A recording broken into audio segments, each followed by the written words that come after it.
Chapter 146. Kacha. When the door to the reception room was opened, the scene in the room was revealed to Noah and the others. Noah and the others immediately saw the figure. It was a figure that they often saw on television. Undoubtedly, the old man was 4 to 5 times older than Noah and the others. However, the old man in a kimono was sitting upright on a cushion in the reception room with his eyes closed. He looked like a swordsman in cultivation and exuded an awe-inspiring aura. Looking at the old man who hadn't changed at all despite not seeing him for a long time, Mugen and Rentaro's expressions were tense. They didn't look like they were meeting a family member at all. Instead, they looked like they were facing a great enemy. Compared to Mugino and Ryotaro, Noah, who had been fighting with the old man for more than a year, had a calm expression on his face as he casually said, "Xia Shi, take Hina and Yen Zhu out." Xia Shi nodded without hesitation after fully understanding the relationship between Noah and the Tenkyo chrysanthemum. Yen Zhu, who also knew a lot, also let out a sigh of relief. It seemed like she didn't want to stay in this place that was destined to become hostile. As for Tina, although she wasn't sure why the celestial maiden of chrysanthemum had come to Fairy Tale, she could clearly sense that something was wrong with the atmosphere. Thus, under Xia Shi's lead, Hina and Yen Zhu silently left the reception room and the scene. Mugen and Rentaro had no intention of leaving at all. They followed behind Noah as if they were Noah's bodyguards. They kept staring at the Tenkyo chrysanthemum. To Mugen, the Tenkyo chrysanthemum was his biological grandfather as well as his mortal enemy. To Rentaro, the Tenkyo chrysanthemum was his stepfather as well as his teacher. However, Rentaro's relationship with the Tenkyo chrysanthemum wasn't any better than Mugen's. He just didn't hate him as much. Understanding this, Noah didn't force Mugen and Rentaro to leave. He brought them to the Tenkyo chrysanthemum and sat down. Time seemed to come to a standstill at this moment, no longer flowing. Apart from Noah who sat casually on the ground, the Tenkyo chrysanthemum, Mugen, and Rentaro all sat facing each other, making the atmosphere very tense. After maintaining this uncomfortable silence for a full 5 minutes, the Tenkyo chrysanthemum still didn't open his eyes. However, he spoke in a hoarse voice without emotion. "Before this, I never thought that I would come to this shelter." With that one sentence, the tense atmosphere had completely transitioned to a dangerous direction. "Is that so?" Noah didn't seem to mind. "Then, how do you feel?" "As you expected." The Tenkyo chrysanthemum finally opened his eyes and cast a sharp gaze on Noah. "Even though I've been to many places in my long life and even entered the nests of primitive animals, I still feel that this is the worst place I've ever been." "Indeed." As the representative of the plundered generation, who hated the cursed child, Fairy Tale was a place that the Tenkyo chrysanthemum didn't want to stay in for the rest of his life. Hearing the Tenkyo chrysanthemum's unrestrained comment, Noah smiled. "If my territory is liked by people like you, then I'll feel very uncomfortable." "It's great to hear you say that." In just 1 or 2 sentences, a dangerous atmosphere that made it hard for people to breathe completely filled the air. Witnessing Noah and the Tenkyo chrysanthemum's unperturbed faces, Mugen and Rentaro's palms began to sweat. They had a full understanding of the terrible relationship between these two. In the past, they knew that Noah and the Tenkyo chrysanthemum's relationship wasn't good. However, both Mugen and Ryotaro didn't expect this to be so bad that there was no room for compromise. They were like fire and water. They believed that anyone who witnessed the dangerous confrontation between Noah and the Tenkyo chrysanthemum would be nervous. However, Noah and the Tenkyo chrysanthemum looked calm. Obviously, this kind of confrontation was already a common occurrence for these two people. The Tenkyo chrysanthemum seemed to be tired of this meaningless confrontation. He looked up and turned his gaze to Mugen and Rentaro. "You two actually stayed in this place?" Rentaro didn't say anything and only met the Tenkyo chrysanthemum's gaze in silence. Mugen narrowed his eyes and revealed a bewitching smile at the Tenkyo chrysanthemum. "Long time no see, Your Excellency Tenkyo. I've been missing you all the time." Mugen's words didn't carry any warmth. Instead, they emitted a bone-chilling coldness. Humph, the Tenkyo chrysanthemum lifted his chin with a cold gaze. You know that you can't do anything with your strength, so you came to this place to wag your tail. It's just a coincidence. Mugging smiled without wavering. So, you're overthinking, Your Excellency Tenkyo. The Tenkyo chrysanthemum stared at Mugang's smiling face for a long time. You've learned how to talk glibly after not seeing you for so long. If Your Excellency Tenkyo doesn't like this, I don't mind showing my truest side to you. Mugging slowly withdrew his expression and a cold luster bloomed in his eyes. After all, you also know that I will bury all of the Tenkyo. All of them must die. The Tenkyo chrysanthemum narrowed his eyes and his sharp gaze gradually turned dangerous. No one would have thought that such a conversation was between a grandfather and his granddaughter. And it was precisely because he had a certain level of understanding of the relationship between Mugenko and Chrysanthemum that Rentaro, who had remained silent all this time, felt a chill run down his spine. As the host, Noah just held a cup of tea as though he didn't realize what was happening around him. He sipped his tea and didn't show the slightest impatience. This action made the Tenkyo chrysanthemum retract his gaze and look at Noah with a meaningful gaze. You're calmer than I thought. Don't you care about my purpose for coming here? I only care if you've accomplished your so-called purpose. Noah continued to sip his tea without even glancing at the Tenkyo chrysanthemum. If you've accomplished it, then you'd better leave this place quickly. Otherwise, you might not be able to leave at any time. Rentaro, who didn't expect Noah to say such words, couldn't help but be startled. Mugang's eyes flashed and her hand that had been holding the scabbard in her hand tightened. She looked as if she would be the first to rush forward if a fight broke out. You're really unscrupulous. The Tenkyo chrysanthemum stared closely at Noah. Is this how you affect the Holy Son of Heaven? The Holy Son of Heaven? Mugging and Rentaro were stunned. Noah's hand movements paused slightly. He raised his head and met the Tenkyo chrysanthemum's gaze. After a while, he smiled inexplicably. What's wrong? Did you fall out of favor with the princess? I heard that you've been accompanying the Holy Son of Heaven as a guard during the time I left the Tokyo area. You even forced Chiwu Zhongshuan back to the Osaka area. The Tenkyo chrysanthemum ignored Noah's ridicule and continued to speak. Since then, the Holy Son of Heaven has changed. He seems to be more active in participating in the political power than before. Even the part that I usually assist also participated in, which surprised me very much. When Mugging and Rentaro looked at each other, Noah raised his eyebrows and smiled faintly. In other words, you've really fallen out of favor with the princess? Because the previous rulers have always been immature and controlled most of the political power. Now, the immature rulers have finally begun to grow and finally began to declare their sovereignty. So, you, who feel that your position has become precarious, are afraid and can only come to me to find the reason. However, just as this sentence fell, the Tenkyo chrysanthemum unexpectedly showed an angry expression. Stop talking nonsense. Chapter 147.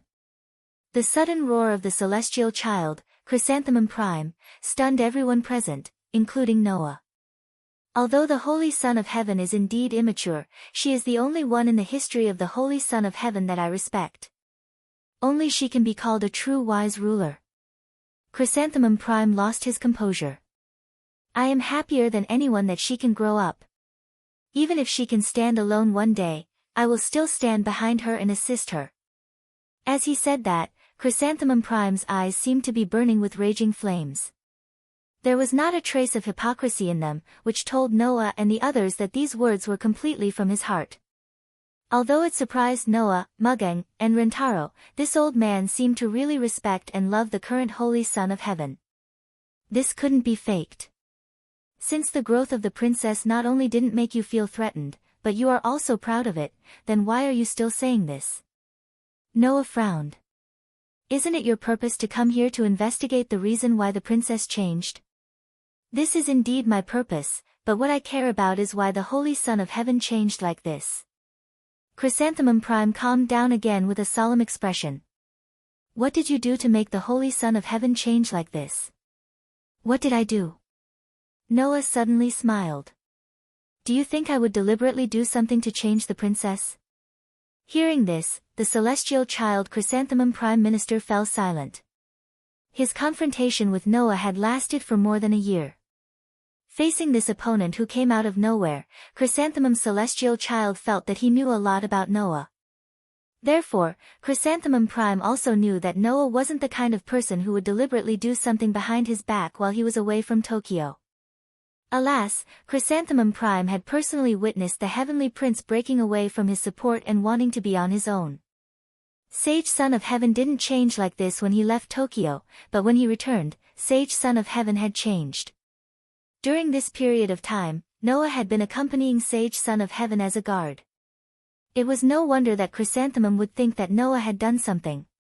Of course, not doing anything on purpose didn't mean that Noah would do nothing. At the very least, the celestial Chrysanthemum Prime believed that this change was entirely due to Noah. I only said some self-righteous words, Noah said casually as if he had seen through Chrysanthemum Prime Minister's mind. Other than that, I haven't done anything, and I won't do anything. Self-righteous words? Chrysanthemum Prime pondered for a bit before speaking. Haven't you ever thought of gaining the trust of the Holy Son of Heaven and using it to climb up the ranks and fulfill your wish? Noah raised his eyes and looked at Chrysanthemum Prime Minister like an arrow. His eyes gradually turned cold. What do you mean by this? Haven't you always wanted the monsters you raised to live the life of an ordinary person? Ignoring Noah's ice-cold gaze, the celestial child Chrysanthemum Prime spoke in an extremely calm tone, as if he was narrating something. If you can climb up the ranks with the help of the Holy Son of Heaven, with your means, you will definitely achieve great things, right? Hearing such words and looking straight at Chrysanthemum Prime Minister, Noah suddenly laughed, and it was an extremely sarcastic kind. Chrysanthemum Prime Minister, we have been in contact for more than a year. In your opinion, do I look like someone who needs to climb up the ranks to achieve my goal? Chrysanthemum Prime Minister's expression changed imperceptibly. Even Mugeng and Rentaro, who were quietly listening to the two, glanced at each other. It had to be said that Noah's statement was very arrogant. However, this was also the truth. Up until this second, Noah was not a person with a great background in the political arena. He was not even a person with an extremely shocking background or status. Noah was nothing more than the leader of a police organization that was spontaneously formed in the form of himself. This kind of identity was equivalent to the chairman of a private company. It might be very prestigious internally, but outside, it just gave people a feeling of a little reputation. There was no way to compare with those who occupied a seat in the political arena, and there was no way to compare with the celestial Chrysanthemum Prime Minister. However, even so, Noah was still able to defeat the ruler of the Osaka region, causing the highest assistant in the Tokyo region, except for the Son of Heaven, to have a headache for more than a year, hitting a wall one after another. How could such a person's words be untrustworthy? Not to mention Mugeng and Rentaro, even Chrysanthemum Prime Minister did not dare to go against his will to deny Noah's ability. For a moment, he could not find the words to refute. The air in the entire reception room seemed to have become heavy, making Mugeng and Rentaro, who were silently watching the battle, feel very depressed. After a long time, Chrysanthemum Prime Minister spoke. Why would you want to shelter such a group of monsters? Chrysanthemum Prime Minister finally asked the question that had been in his heart for more than a year. I will never forget the day 10 years ago when the world fell into the abyss of despair. Humans were forced into a dead end and were almost exiled from this world. Now, those monsters with the blood of the culprit in their bodies are laughing loudly beside you. How can you still protect them so righteously? Didn't you see the scene of the people around you being eaten up when you were a child? Didn't you see the world that could be called the end of the world? Don't tell me you don't suspect that your parents and friends were eaten by those monsters when you're all alone? At this moment, Chrysanthemum Prime Minister seemed to have found an outlet to vent the hatred in his heart. His expression was slightly terrifying, his eyes were slightly crazed, and his voice became lower and lower. Do you have to wait until those children with dirty blood turn into monsters in front of you and eat the people around you one by one before you wake up and realize that you are raising a group of monsters? Chrysanthemum Prime Minister, whose voice was getting louder and louder, did not see that Noah's gaze on him had already turned into complete pity. Chrysanthemum Prime Minister, Noah said faintly after Chrysanthemum Prime Minister finished venting with great difficulty. I used to think that you were a character, but now it seems that you are just like those ordinary people outside. You are just an ugly human with a dark side. What do you mean? Chrysanthemum Prime Minister's eyes were filled with malice. What's wrong with what I said? Indeed, it's just as you said. Those children all have the blood of protozoa flowing in their bodies, and they also carry the protozoa virus. Noah's indifferent gaze swept over Chrysanthemum Prime Minister. However, between a group of children whose bodies are dirty but whose hearts are pure, and a group of people who appear to be humans on the surface but actually resent others when they stand in their way, have fierce eyes when they are threatened, and have evil intentions when they are robbed of their things, who is more like a monster? As Noah spoke, Chrysanthemum Prime Minister's eyes grew crazier and crazier, but his expression gradually returned to calmness. It was like the calm before a suppressed volcano that was about to erupt. The celestial Chrysanthemum Minister stood up and looked down at Noah from above. As expected, Noah Dole, there is no possibility of peaceful coexistence between us. I feel the same. Noah also stood up and glanced sideways at Chrysanthemum Prime Minister. You are a monster in human skin but only have a dark side in your heart. I must protect the monster in your eyes, so only one of us can survive. Chrysanthemum Prime expressionlessly raised his foot and walked past Noah, heading towards the door. If I have the chance, I will kill you. With his back to the celestial child Chrysanthemum Prime Minister, Noah said the same thing. If I have the chance, I will kill you. Leaving behind this conversation that was equivalent to a declaration of war and falling out, Noah and the celestial child, Chrysanthemum Prime, didn't say anything else. One of them sat down and continued to drink tea, while the other walked out without looking back and disappeared. The scene returned to calm. Chapter 148. Phew. In the reception room, Mugang and Rintaro, who had been holding their breath for some time, couldn't help but let out a long sigh of relief the moment the Tentong Chrysanthemum Prime Minister left. Only then did Mugang and Rintaro realize that because of the extremely dangerous atmosphere and dangerous conversation between Noah and the Tentong Chrysanthemum Prime Minister, they were already so nervous that their backs were covered in sweat. Just now, Mugang and Rintaro witnessed Noah and the Tentong Chrysanthemum Prime Minister officially declaring war on each other, and from then on, they would become complete enemies. In this regard, Mugang and Rintaro had different reactions. Mugang was even more excited, as if her adrenaline had been completely stimulated.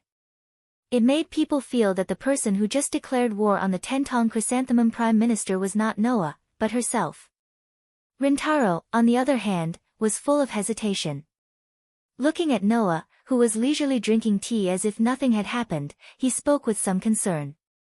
That old man is the assistant of the Holy Son of Heaven in Tokyo. Is it really okay for you to directly declare war on him? What's wrong with that? Noah waved his hand as if nothing had happened. Anyway, sooner or later, I will go to this step with that old man. We both know that we can't tolerate each other. In the past, we have been making things difficult for each other. Undoubtedly, we are just putting things on the table for nothing. There's no difference. Then, do you really plan to kill the Tentong Chrysanthemum Prime Minister? Rintaro looked at Noah with a dignified expression. He is the pillar of the entire Tentong family. The Tentong family's influence in Tokyo is not ordinary. Even the Holy Son of Heaven has no way to punish him. I have fully experienced these things in the past year.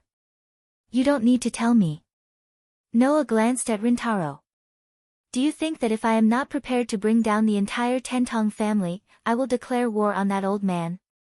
Rintaro recalled that last time, Noah had asked Muri for some evidence of some of the Tentong family's political figures doing illegal things behind the scenes. Come to think of it, since that time, Noah had already planned to deal with the Celestial Tong family. However, As the adopted son of the Tentong Chrysanthemum Prime Minister, Rintaro felt that this matter was not so optimistic. In the past, when Rintaro was still the adopted son of the Tentong Chrysanthemum Prime Minister, the Tentong Chrysanthemum Prime Minister intended to train Rintaro to become a politician. Because of this, Rintaro had followed the Tentong Chrysanthemum Prime Minister to various occasions more than once. Thus, he had a thorough understanding of the Tentong family's power. In Rintaro, Tentong Chrysanthemum Prime Minister had no way to deal. Chrysanthemum Prime Chrysanthemum, Tentong Chrysanthemum, Tentong Chrysanthemum, Rhinum Prime S's also, Chrysanthemum, he Chrysanthemum, Chrysanthemum. Therefore, the declaration of war between Noah and the Tentong Chrysanthemum Prime Minister was only the beginning of a long tug-of-war between the two. Rintaro, I know what you are thinking, but the conflict between me and that old man can't be mediated. Noah sighed faintly. I didn't ask you to take sides and help me deal with the Tentong Chrysanthemum Prime Minister. You don't have to worry. Rintaro breathed a sigh of relief.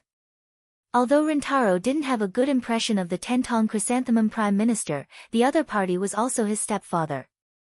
If he had to deal with the Tentong Chrysanthemum Prime Minister, even if there was no burden in his heart, it would still be very stressful.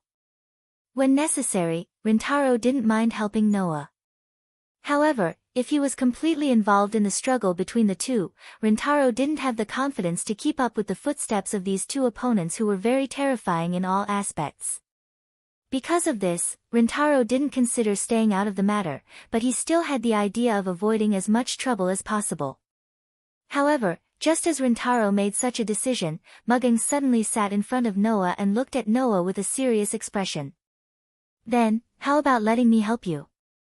Noah's action of drinking tea suddenly paused. Mugen-san. Rintaro looked at Mugging in a daze, but when he saw Mugging sitting in front of Noah with an unquestionable expression, Rintaro knew that Mugging had also made up her mind. Rintaro was speechless. Help me. Noah pondered for a moment and looked at Mugging in front of him. What do you mean? Although I am very unwilling, the Tentong Chrysanthemum Prime Minister is right. Mugging clenched the scabbard of her tachi with a face full of unwillingness. If I want to deal with the entire Tentong family, it's unlikely that I can do anything with my own strength. Noah more or less understood the meaning and said with relief. So, you plan to borrow my strength? You plan to deal with the Tentong family, I also plan to deal with them. Mugging looked at Noah with a pair of bright eyes. In that case, wouldn't it be better to let me help you? From Mugen's expression, Noah and Rintaro both saw traces of life and death coexisting. Mugen had always hated the entire Tiantong family. He had always set his survival goal to bury the entire Tiantong family, so he had lived until now. However, just as Mugging said, Mugen's individual strength was too insignificant to deal with the Tentong family. With no other choice, Mugging could only hide and quietly wait for an opportunity, waiting for the time to come for revenge. Now, Mugging finally saw hope in dealing with the Tentong family from Noah. This made Mugen's heart suddenly become active, and her face naturally showed anger. As for the death aura, it was the specific manifestation of the hatred in Mugen's heart. Simply put, because she saw the hope of revenge, the dark side of Mugen's heart that was filled with hatred suddenly overflowed. If you agree, this body and this sword will become yours. Mugging held the scabbard and held it horizontally in front of her and Noah. Her eyes and face were full of seriousness. Tentong Mugging will become the sharpest sword in your hand, cutting off all the obstacles in front of you. Miss Mugging. Rintaro couldn't help but call out.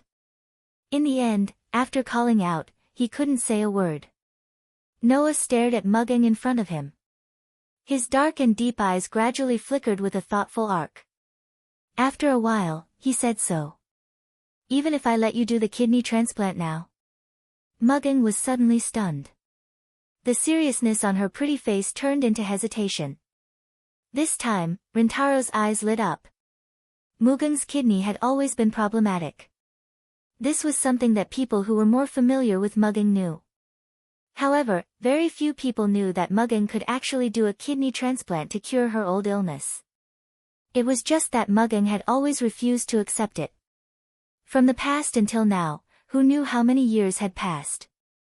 Now that Mugging suddenly changed her mind, of course she would hesitate. This, Mugging said hesitantly. This shouldn't have anything to do with dealing with the Tentong family, right? Did you forget what I said last time? Noah folded his arms. Your current body can't support your long-term activities at all. Because of this, you can't even be active at the front line. If a great opportunity to deal with the Tentong family appears when you can't move, what should you do? You said that you want to help me deal with the Tentong family. I can agree, but your kidney problem is a burden. I don't want you to lie in the hospital for hemodialysis when I need you. Noah chuckled. So, you have to accept the kidney transplant to ensure that you won't become a burden. Only then will I accept your proposal. Mugging was at a loss for words. Her face was full of struggle. You said before that the reason why you didn't accept the kidney transplant was because you were afraid that you would forget about dealing with the Tentong family. You wouldn't be able to entrust your hatred to them. But now, even if you forget your hatred, I'll definitely deal with the Tentong family. Noah shrugged. Since I'll definitely deal with the Tentong family, then let me be the entrusting of your hatred. Entrusting. Mugging stared at Noah in a daze. Her eyes fluctuated. Noah didn't speak again. Rintaro stared at Mugging. Both of them were quietly waiting for Mugging's decision. After a while, Mugging took a deep breath and made her decision.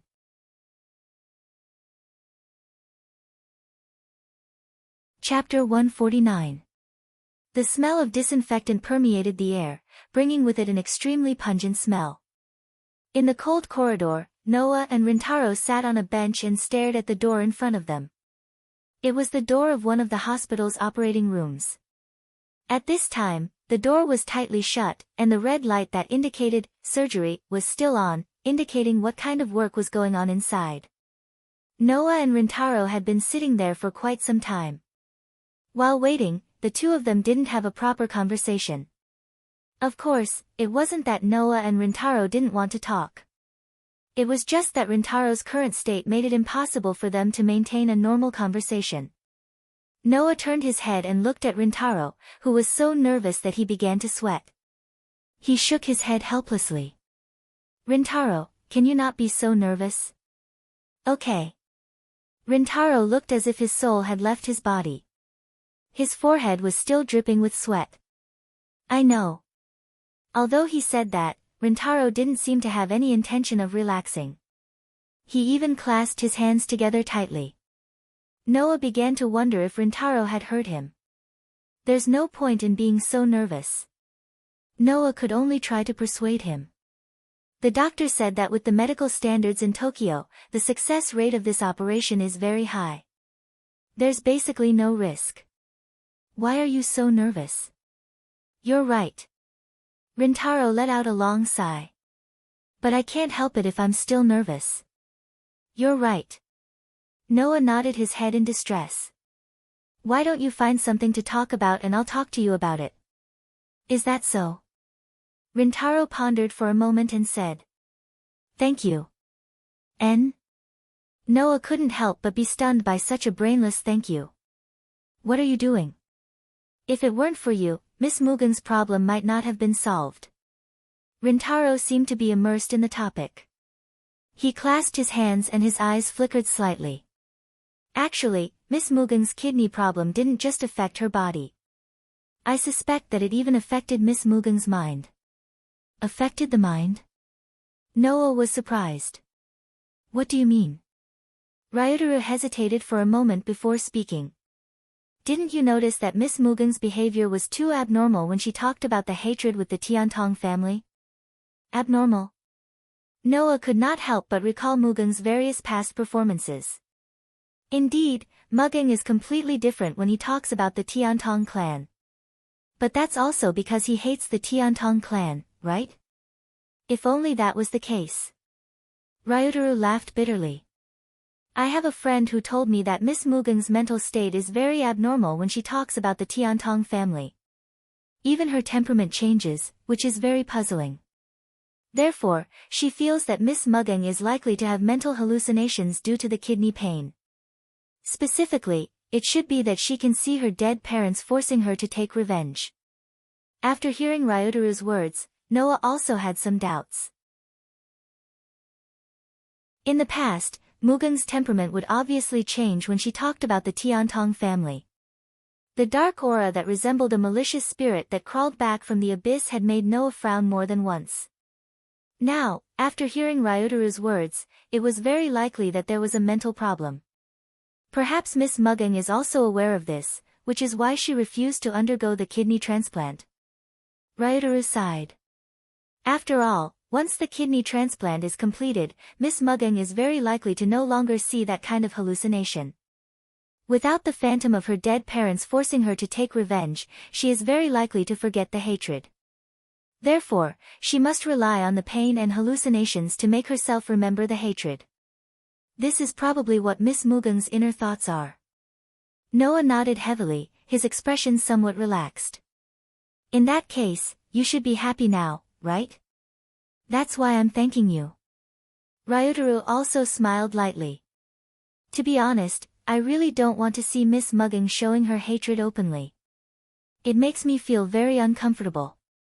Noah also felt a little sympathetic. Noah himself did not object to Mugang taking revenge. It would be better to say that his family was murdered. If it were Noah, he would definitely seek revenge at all costs. However, he had to be particular about how he should take revenge. At the very least, Noah could not become the kind of person who would do anything for revenge. In this regard, Mugang had shown the tendency to take revenge by any means necessary. Therefore, even if Noah did not object to Mugang taking revenge, he was very uncomfortable with Mugang's ghost-like dark side when she talked about revenge in the past. If this kidney transplant could solve this problem, it would not be a bad thing. Ding! At this moment, with a soft sound, the red light that represented the operation dimmed, and the door of the operating theater was opened. A few doctors in white coats walked out of the operating theater slowly. Their faces were covered by masks, so their expressions could not be seen clearly, but the relaxation in their eyes could not be concealed. Noah, who saw this clearly, sighed in relief. It seemed that Mugang's surgery would not be a problem. Doctor. Ryuteru had already hurriedly stood up and asked the doctor. How is it? Don't worry, the surgery is very successful. The leading doctor revealed the good news. However, the patient is still under anesthesia, and will probably wake up at night. It's best to stay in the hospital for a period of time and observe the patient's physical condition at all times. Got it. Noah shook hands with the chief surgeon. Thank you, doctor. The doctor immediately exchanged a few pleasantries, and then left the scene with the rest of the people. Noah and Ryuteru looked at each other, smiled, and walked into the operating theater. Tokyo District 1, Sacred Residence. Under the Sacred Residence, the door of the National Defense Operations Headquarters was forcefully opened. The Sacred Son of Heaven quickly walked into the room. There, all the officials and the assistant Tentong Chrysanthemum stood up from the conference table together. The Sacred Son of Heaven immediately reached out and asked everyone to sit down, and looked at the Tentong Chrysanthemum with a serious expression. What happened? Yes. The Tentong Chrysanthemum nodded.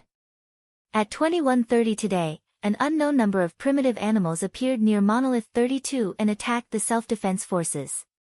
The Sacred Son of Heaven could not help but tighten his arms. Monolith, a protozoan has appeared near the monolith? That was simply impossible. After all, other than Stage V protozoa, there shouldn't be any other protozoa that would approach the monolith. The Tentong Chrysanthemum did not say anything, and turned his body to show the screen behind him to the Sacred Son of Heaven. This is an image taken by a member of the self-defense forces who was killed.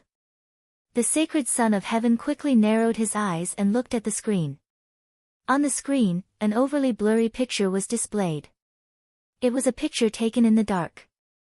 In the photo, on the monolith that was darker than the night sky, a giant protozoan with only its head exposed from the darkness was attached to the monolith when it entered the range of the photo. Looking at the primitive animal attached to the monolith in the picture, the sacred Son of Heaven seemed to have thought of something. This primitive animal seems to be somewhere. Halfway through his sentence, the sacred Son of Heaven found the primitive animal's figure and information related to this figure in his memory. His pupils shrunk, and he covered his mouth. Stage IV's Aldebaran. The entire conference room suddenly became silent, and then panic ensued. Aldebaran? Isn't that a primitive animal with the ability to resist erosion? In the midst of the panic, the sacred Son of Heaven also rubbed his hands out of fear. Why would Stage 4 appear? Why would it be able to come to Monolith? No matter how hard he thought, the sacred Son of Heaven could not get a clear answer.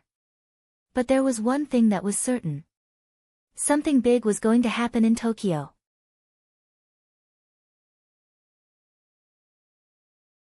Chapter 150. In the corridors of the holy residence that were as white and smooth as ivory, Noah directly passed many guards who brushed past him and walked forward with a serious expression on his face. In the holy abode, many guards saw Noah in a hurry and wanted to question him. However, when they recognized who he was, their faces turned green and they ran away in panic. Obviously, there was no one in the holy abode who did not recognize Noah. This was because Noah had entered and exited the holy abode more than once during the Holy Sun's attack. He had even taught a lesson to the arrogant holy abode's guards led by Bao Wei Zhuoren. Bao Wei Zhuoren had even been beaten to a pulp. In addition, many people in the holy abode had witnessed Noah entering and exiting the Holy Sun's room freely. Therefore, rumors of Noah's relationship with the Holy Sun had already spread throughout the holy abode. Otherwise, why was the former captain of the holy abode's guards, Bao Wei Zhuoren, beaten up by Noah for no reason? Why was Noah not punished? Otherwise, why would the arrogant holy abode's guards, who had worked for the Holy Sun for almost 10 years, be dismissed overnight? Wasn't it because the guards of the holy abode offended Noah, and the Holy Son of Heaven supported Noah, so the guards of the holy abode, led by the Holy Son of Heaven, were fired? Therefore, even though Noah himself did not know about this, Noah had become the number one person in the holy abode that they could not afford to offend. Therefore, when Noah suddenly came to visit and barged into the holy abode, no one stopped him or questioned him. Noah did not pay much attention to this. This was because Noah was puzzled. As Mugung had just undergone a kidney transplant yesterday, Noah and Rentaro had stayed in the hospital to take care of Mugung. They only heaved a sigh of relief when Mugung woke up this morning. However, before Noah and Rentaro could wake up from their stupor, Mugung, who seemed to be in good spirits, suddenly called Noah's phone. The caller was none other than the Elysian Emperor himself. The Holy Son of Heaven did not mention the purpose of the call. He only used an extremely low voice to invite Noah to the holy residence. Sensing that something was amiss, Noah did not refuse. Even though he was filled with questions, he still accepted the Elysian Emperor's invitation. After leaving Mogan in Rentaro's care, he headed straight for the Elysian Emperor's residence. However, when they arrived at the holy residence, Noah realized that the atmosphere in the holy residence was inexplicably tense. Some people carried on with their work in an orderly manner as usual. However, there were some who clearly had a gloomy and nervous look on their faces. It was obvious that they had a lot on their minds, and their faces were full of ugly expressions. Furthermore, the holy residence was much livelier than before. Many officials who seemed to hold important positions were entering and exiting the sacred residence with anxious expressions. This was also the reason why the atmosphere in the sacred residence was so tense. Noah's intuition told him that something big must have happened. At that moment, Noah narrowed his eyes and quickened his pace. He arrived in front of the Elysian Emperor's room and pushed open the door. President Noah. The moment the fragrance of the Elysian Emperor's room entered Noah's nose, the Elysian Emperor, who was sitting on the sofa in the spacious room, stood up and looked at Noah. Her usually pure and holy face was filled with haze. Noah frowned slightly and walked into the Elysian Emperor's room. He was no stranger to her now, so he sat down in front of her and looked at her. Since the situation is urgent, let's make it short. Not only did such a condescending and abrupt speech not make the Elysian Emperor unhappy, but because of Noah's usual forceful attitude, her expression became much better. Then please allow me to make a concise explanation. With this sentence as the opening statement, the Elysian Emperor explained. As the Elysian Emperor's words unfolded, Noah's expression became more and more surprised. In the end, his eyebrows were tightly knitted together. Aldebaran. This was the identification code of a very famous, Stage 4, protozoan. Noah had also learned of its existence from some sketchy records. Among the 11, Zodiac, Stage V, so far, 3 have been confirmed to have been destroyed. He was killed by the number 1 IP, the world's strongest, Initiator, who was once considered to be invincible, who brought fear to mankind, and who also led an entire army of protozoa, Taurus. They were killed by the German, Initiator, who was ranked second on the IP list, Virgo. Then, it was the Scorpio that was killed by Noah. Not long ago, everyone in the Tokyo area witnessed his body being smashed to pieces. And, Aldebaran, was one of the members of Taurus' army, an ancient protozoan that would often appear together with Taurus. Because Taurus was one of the very few Stage V protozoans that would act in groups, Aldebaran was equivalent to its left and right hand. Therefore, people used the brightest star in Taurus as the identification code of this protozoan. Of course, this was not only because Aldebaran was the left and right hand of Taurus, but also because Aldebaran had a special ability. The ability to corrode. That was definitely a human's nightmare. In other words, Tokyo's number 32, monolith, was attacked by Aldebaran last night, and was also injected with lithium corrosive fluid.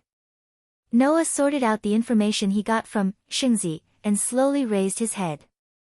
So, in another 6 days, the entire monolith will collapse due to erosion and whitening, and the protozoa will invade the Tokyo area en masse, leading to the extinction of the Tokyo area, right? Shengzi nodded his head with a heavy face, and after a while, he pulled himself together and said. The production of the new monolith has already been put on the schedule since yesterday, but it will take at least 9 days to complete. 9 days? Noah muttered as he bit his fingernails. In 6 days, the monolith will collapse, and the protozoans will invade Tokyo, and in 9 days, the new monolith will be completed. So, in the middle 3 days, the invasion of the protozoans must be stopped, and the Tokyo area will be spared? Soon, the whitening of the monolith will be exposed to the public, and at that time, the entire Tokyo area will usher in unimaginable chaos. Shengzi prayed with his hands clasped in front of his chest, eyes closed, and a compassionate look on his face. Although there is a deep underground bunker in the Tokyo area that can serve as a shelter for the people, it can only hold 30% of the people, and the food inside can only last everyone for 2 months. If the protozoans invaded Tokyo, 70% of the people in Tokyo would become food for the protozoans. And the remaining 30% of the people, even if they survive by relying on the underground shelter, if there is no rescue within 2 months, they will all be finished. Unless a large number of protozoans can be stopped during the 3 days between the collapse of the old monolith and the completion of the new monolith, or else, such a desperate situation will befall the entire Tokyo area. Now, the subordinate officials are also gathering capable police companies in the form of an auxiliary force They are preparing to fight the protozoan army together with the self-defense forces in 6 days. Shingzi raised his head and looked directly at Noah, his eyes full of hope. I just want to ask you, President Noah, can the bullet you have saved the Tokyo area? Hearing this, Noah finally understood the purpose of Shingzi personally inviting him to discuss this matter. Bullet. Shingzi wants to pin his hopes on the bullet that can kill the Stage V protozoans, and he intends to use the power of the bullet to eliminate the protozoans that are about to invade Tokyo. Noah chose to be silent. In Noah's heart, an inexplicable warning sign was rolling.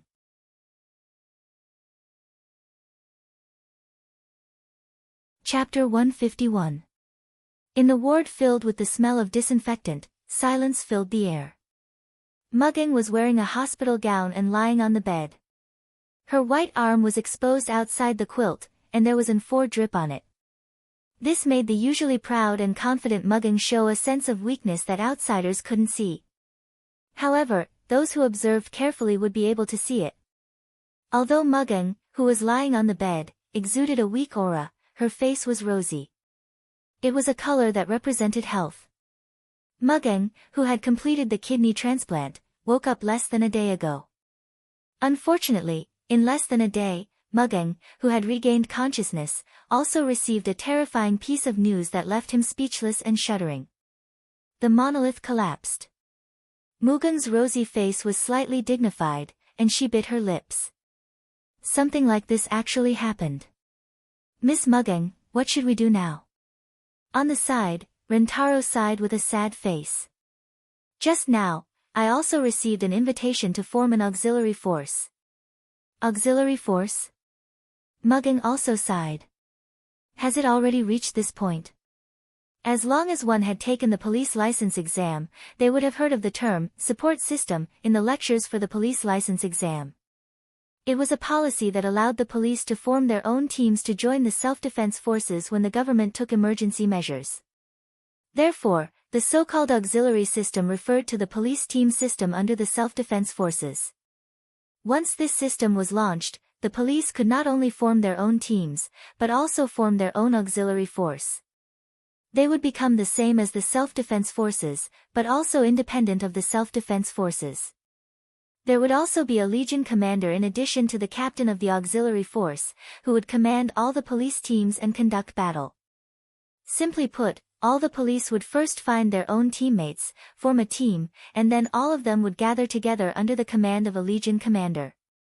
Now, the Tokyo area was facing an unprecedented crisis, so it was inevitable that the Tentong Civilian Police Company would receive an invitation to form an auxiliary force.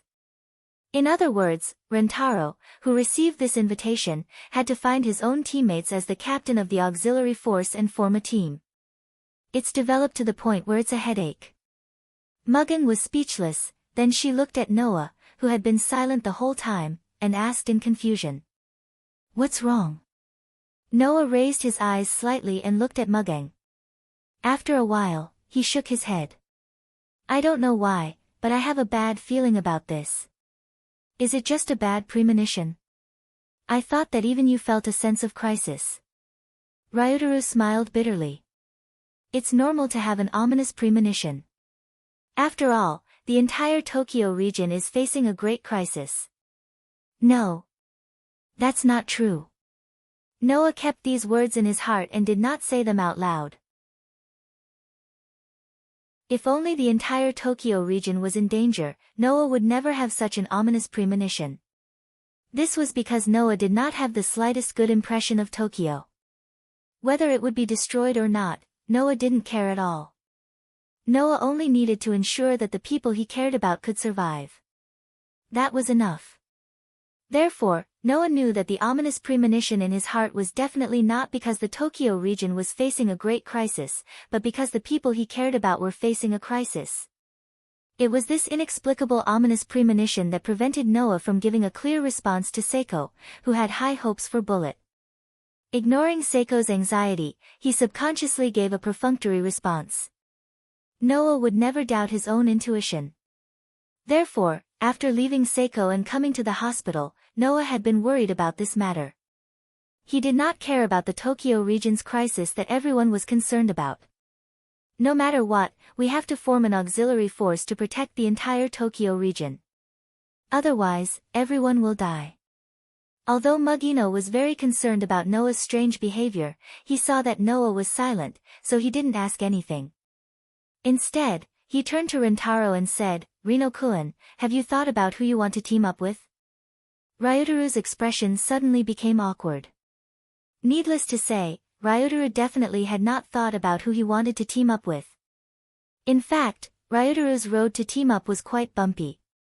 Ryutaru was already relatively young, only 16 years old this year, 2 years short of the minimum age limit for police officers.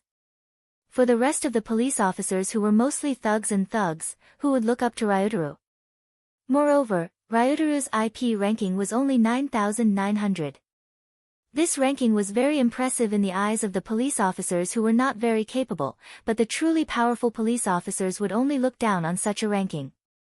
In other words, not only would it be difficult for Ryotaro to find a teammate, but even if he did find one, it would be impossible for him to find a teammate who was very powerful. Wah! At this moment, the entire hospital was in an uproar. What's going on? Mugen and Ryotaro were shocked, and even Noah was stunned. His heart inexplicably tightened. A thought flashed through his mind, and Noah immediately walked in front of the TV in the ward and turned it on. Beep! When the sound of the TV being turned on echoed in the ward, Noah, Mugen, and Ryotaro saw a piece of news that was specially marked as urgent. It was a news report that was accompanied by an image taken from a helicopter. The volume of the helicopter's propeller was particularly shocking. The reporter's voice also sounded very distant. However, the content of the reporter's words was clearly transmitted to everyone's ears. Unfortunately, Noah, Mugen, and Ryotaro were no longer paying attention to what the reporter was saying with a face full of excitement. This was because their attention was completely captured by the video on the TV. Through the magnification of the camera, a huge black fortress was displayed on the screen. Needless to say, anyone could guess that it was the monolith that guarded humanity's last paradise. However, in addition to the familiar pitch-black color of the monolith, in the video, there were also white spots everywhere. Seeing this, Noah, Mugen, and Ryotaro finally understood why there was such a commotion in the hospital. The monolith that was covered in white spots on the television could only be the monolith that had been injected with the nightmare corrosive liquid by the Judas of Aldebaran, causing it to enter a white and crumbling state.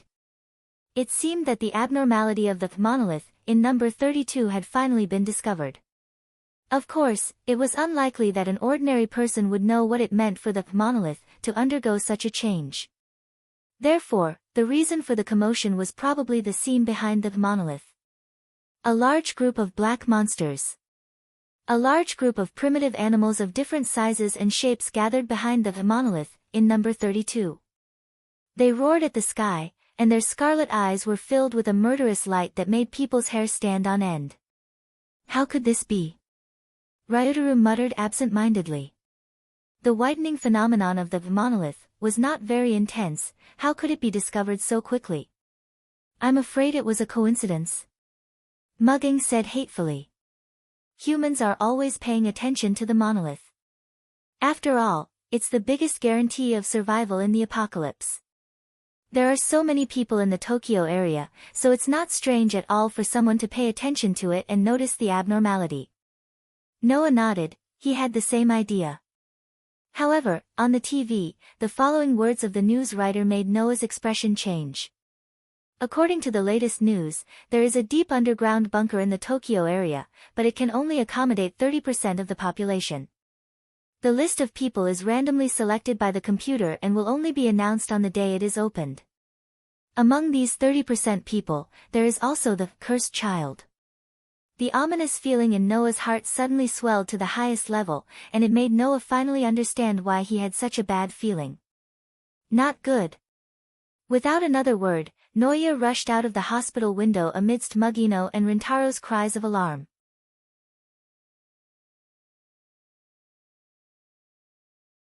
Chapter 152. Drive them out. Drive them out. Drive out all of the cursed children. In a corner of District 39, which usually did not have many people gathering, there was a large group of people outside the personal area called Fairy Tale. Some of them were holding flags with bloody words written on them, while others were holding loudspeakers and shouting at the top of their lungs. Protest.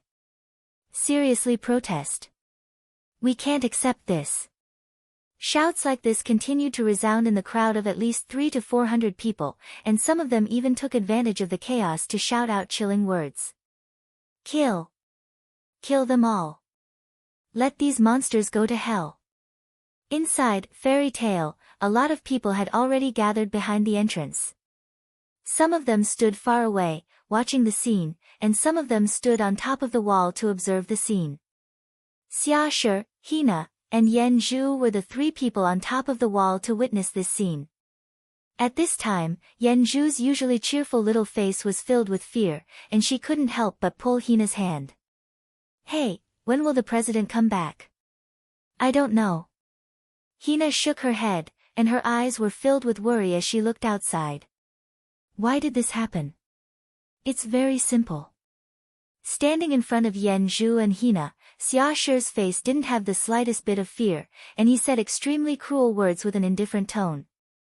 "They can't accept us taking away their precious chance of survival." Yes. This was the reason why Fairy Tale, which no one dared to blatantly spread rumors and cause trouble, was once again targeted by the plundered generations in the Tokyo area. The news that number 32, Monolith, was about to collapse had already spread to the point where everyone knew about it. At the same time, the news of the underground bunker that could save the lives of the Tokyo area's residents had also spread like wildfire, and now no one didn't know about it. Needless to say, the opportunity to enter the underground bunker that could accommodate 30% of the residents was very precious. No one would be generous enough to give up such an opportunity and expose themselves to absolute danger. Therefore, almost every resident of the Tokyo area prayed to the gods and Buddhas to bless them so that they could be chosen to enter the underground bunker and ensure their survival. However, when the news that the cursed children were also on the list of candidates spread, the residents of the Tokyo area finally couldn't continue to sit still. It was already a rare opportunity to save their lives, but now, a group of cursed children, who could turn into monsters at any time, and whose bodies had the blood of animals flowing in them. How could the more than 90% of the residents in the entire Tokyo area who rejected cursed children tolerate this? Therefore, because of the confusion and panic in their hearts about the future had nowhere to vent, trying to increase their chances of being selected as much as possible, unable to accept the monsters sharing the survival quota, and so on, the people in Tokyo finally showed their ugly side. The reason was also very simple. It was to change the fact that the cursed child also had a quota to enter the underground bunker. Now, the people who still had some sense left had already gone to the holy residence to protest, trying to make the Holy Sun change this decision. The brainless residents who had lost their rationality had all gathered here with their heads burning. They spat at the fairy tale, the shelter of the cursed child, as if by doing so, they could replace the chosen, cursed child and enter the underground bunker. Therefore, the residents of the Tokyo area who were occupied by the idea of wanting to live, triggered the first scene that led to the Tokyo area entering a state of chaos. Listening to the angry protests and curses from outside Fairy Tale, many people in Fairy Tale also expressed something with indignation. Is the president not back yet? Are we going to tolerate their impudence? Why don't we just go out and chase them away? No. That will give those insects who have lost their sense of reason to fight for their lives, and then cause a big riot. What are you afraid of? Aren't they just a group of ordinary people? We have a lot of police here, and who knows how many cursed children. Dealing with a group of ordinary people is easy. Yes.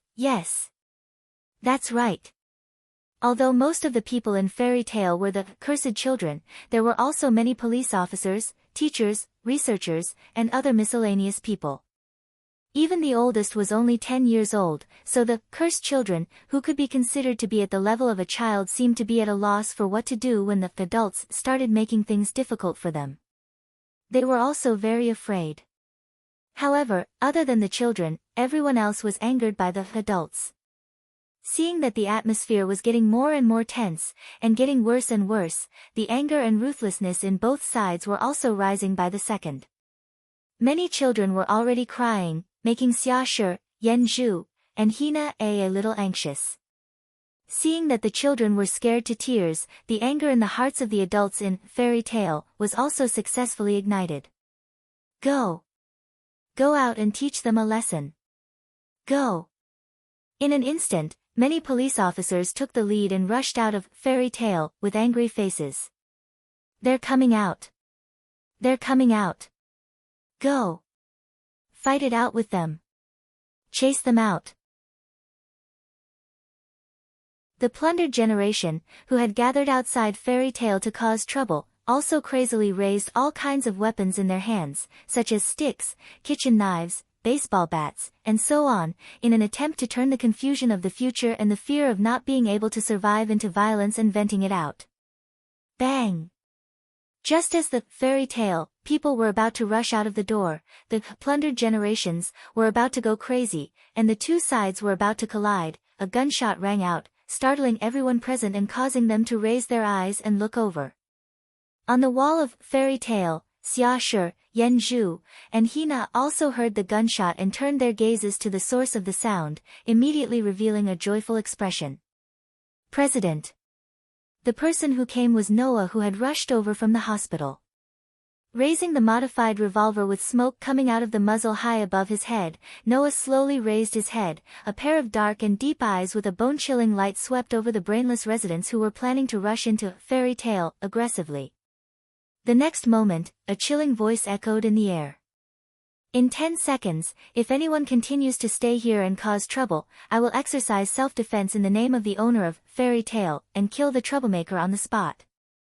After saying this, Noah lowered the hand holding the revolver, not giving anyone a chance to speak, and with a cold voice, he began the countdown.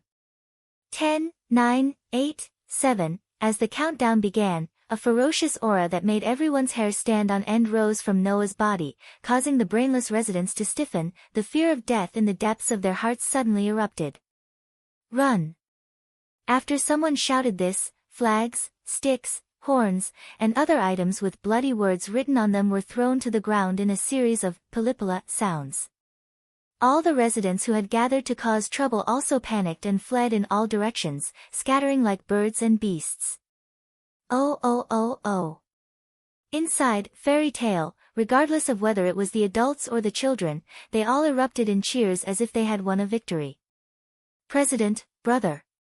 Yan Zhu and Hina both rushed out of Fairy Tale and threw themselves into Noah's arms. President. Xia Shi also walked over, her face as cold as usual, had an unconcealable sense of relief.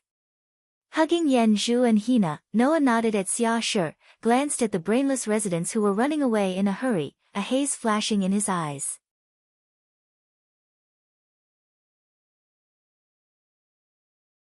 Chapter 153. In the central plaza of Fairy Tale, Noah, Xia Shi, Yan Zhu, Tina, and a few other people stood together.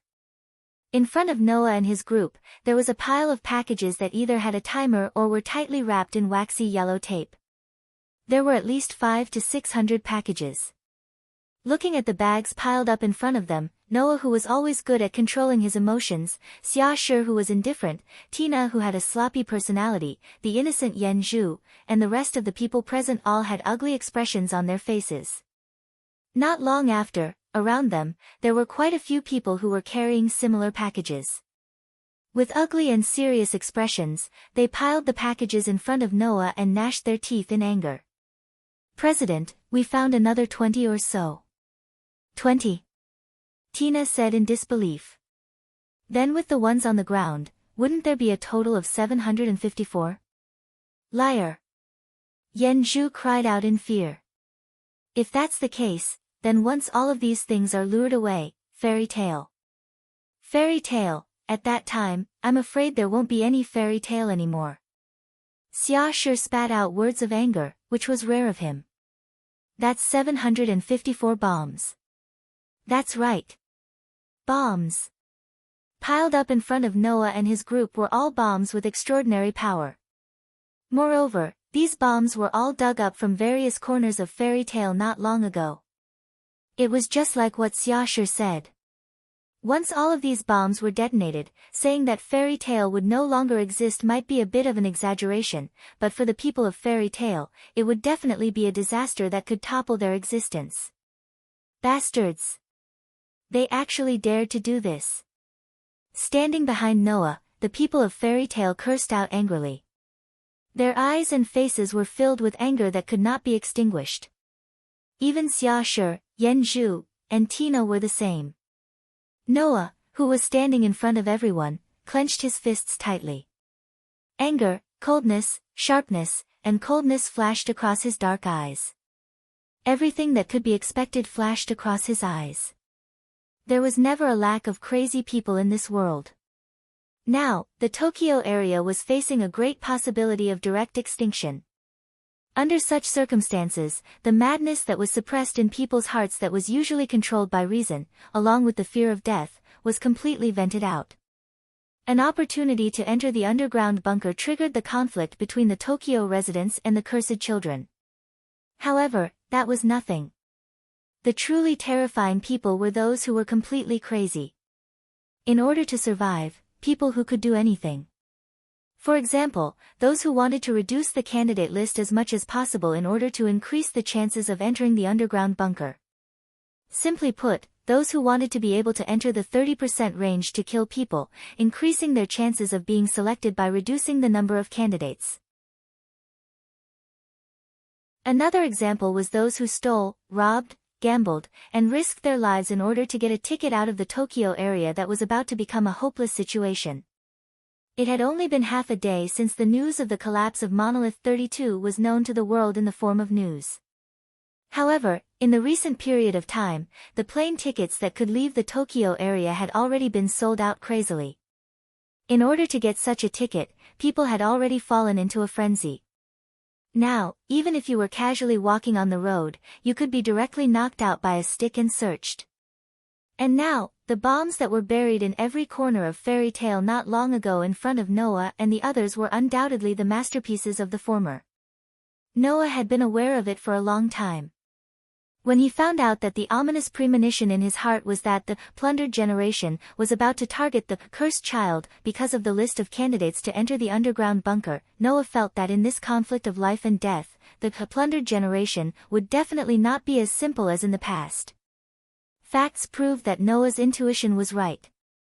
The 754 bombs in front of him were the best evidence. In order to survive, the Tokyo residents who showed their ugly side finally made a move against the cursed child that they hated very much. Noah took a deep breath and suppressed the tumbling emotions in his heart. However, there was no longer any emotion in his eyes. Instead, he looked to the side with complete indifference. "Let me go. Do you know who I am?"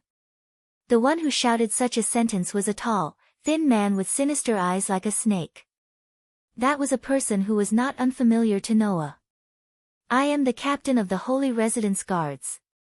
The man roared. "You dirty policemen dare to treat me like this. You're finished. You're finished." Impressively, it was Zhuo Xiaoren. At this time, Zhuo Ren, who was roaring crazily, was tied up and thrown on the ground. Behind him, there were about 30 people, who were also tied up tightly, lying on the ground. They were shouting and yelling at the surroundings. However, around these lambs that had been reduced to prisoners waiting to be slaughtered, the members of Fairy Tale were all casting cold and furious gazes at them. This caused the prideful Bao Mengzhua to be the first to be unable to take it, and he began to shout like a maniac. In front of everyone present, Noah walked step by step toward Zhuo Xiaoren. Zhuo's shout came to an abrupt end. Looking at Noah, whose face could not be seen, walking towards him step by step with his head lowered, a look of fear appeared in Zhuo's eyes. "You. What do you want to do?"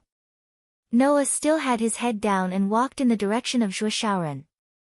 This caused Zhuo Xiaoren's fear to rise to the highest point. The memory of being taught a lesson by Noah in the past also surged into his mind, causing him to shout without caring about his image. "Wait! Wait! Don't come over! Don't come over, ah ah ah ah!"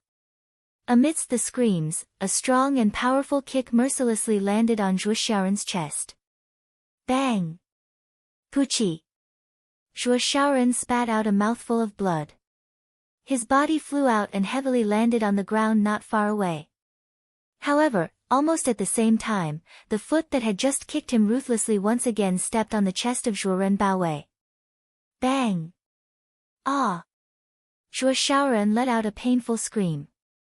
Unfortunately, at the scene, no one showed any sympathy for Zhuo Xiaoren's experience. They were still cold. "Speak!"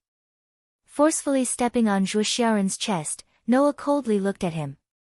Who ordered you to plant bombs in Fairy Tale? Among the 30% list that could enter the underground bunker, the accursed child could occupy at least 5% of it.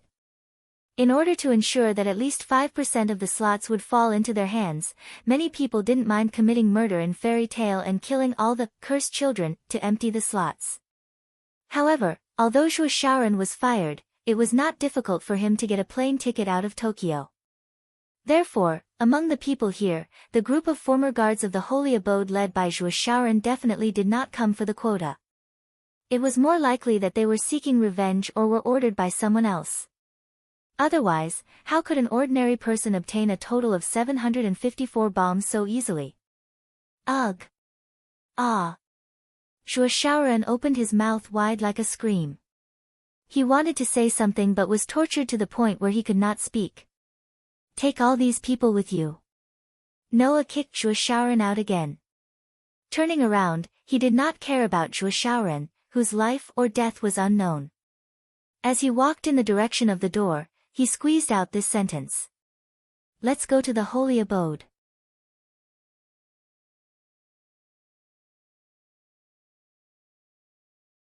Chapter 154. Outside the holy residence, a group of residents in the Tokyo area held up flags of opposition and protest, shouting loudly in the direction of the holy residence, making all the voices mix together, forming an unbearable noise. In addition to the residents of Tokyo who held up flags of opposition and protest outside the holy residence, in front of the gate of the holy residence, a group of reporters with microphones and staff with cameras also gathered together, asking very sharp questions. Lord, what do you think about the opinions of the residents of the Tokyo area? Will you cancel the decision to give the cursed son a place to enter the underground bunker? Isn't this the wish of the people? Or do you intend to ignore the wishes of the people? Has the list of people to enter the underground bunker already been decided by you? Please answer. Lord. Lord. Being questioned by a group of reporters, or even forced to answer, under the protection of the guards, standing in front of the gate of the holy residence, the Holy Son, who accepted this large-scale press conference, responded calmly with his usual holy face. I can understand everyone's feelings. I am also very sad that we can't protect all our citizens, but please believe in our strength. This is not necessarily despair. We will definitely think of a way to solve this crisis. In the past, with the incredible affinity and influence of the Holy Son, the residents of the Tokyo area would be relieved with just such a sentence. However, unlike in the past, this time, it was not just the problem of the Tokyo area that was about to face a major crisis, but the other problems involved by this problem were the real key. People have a dark side. In the past, people could only hide the dark side of their hearts and live a relatively peaceful life. However, once this peace is broken, darkness like this will also break out. Fear. Horror. Panic. Human beings who have been dominated by such emotions can no longer be described as rational. One by one, they are crazy, as if they have a deep hatred for the Holy Son, and they don't want to accept the explanation of the Holy Son at all. Therefore, before the reporters could continue to ask questions, the crowd began to clamor again. The Holy Son of Heaven seemed to have expected that this matter would not be resolved so easily. In addition to continuing to respond to the list of names and places to enter the underground bunker, he also began to encourage the residents to seek refuge in other areas.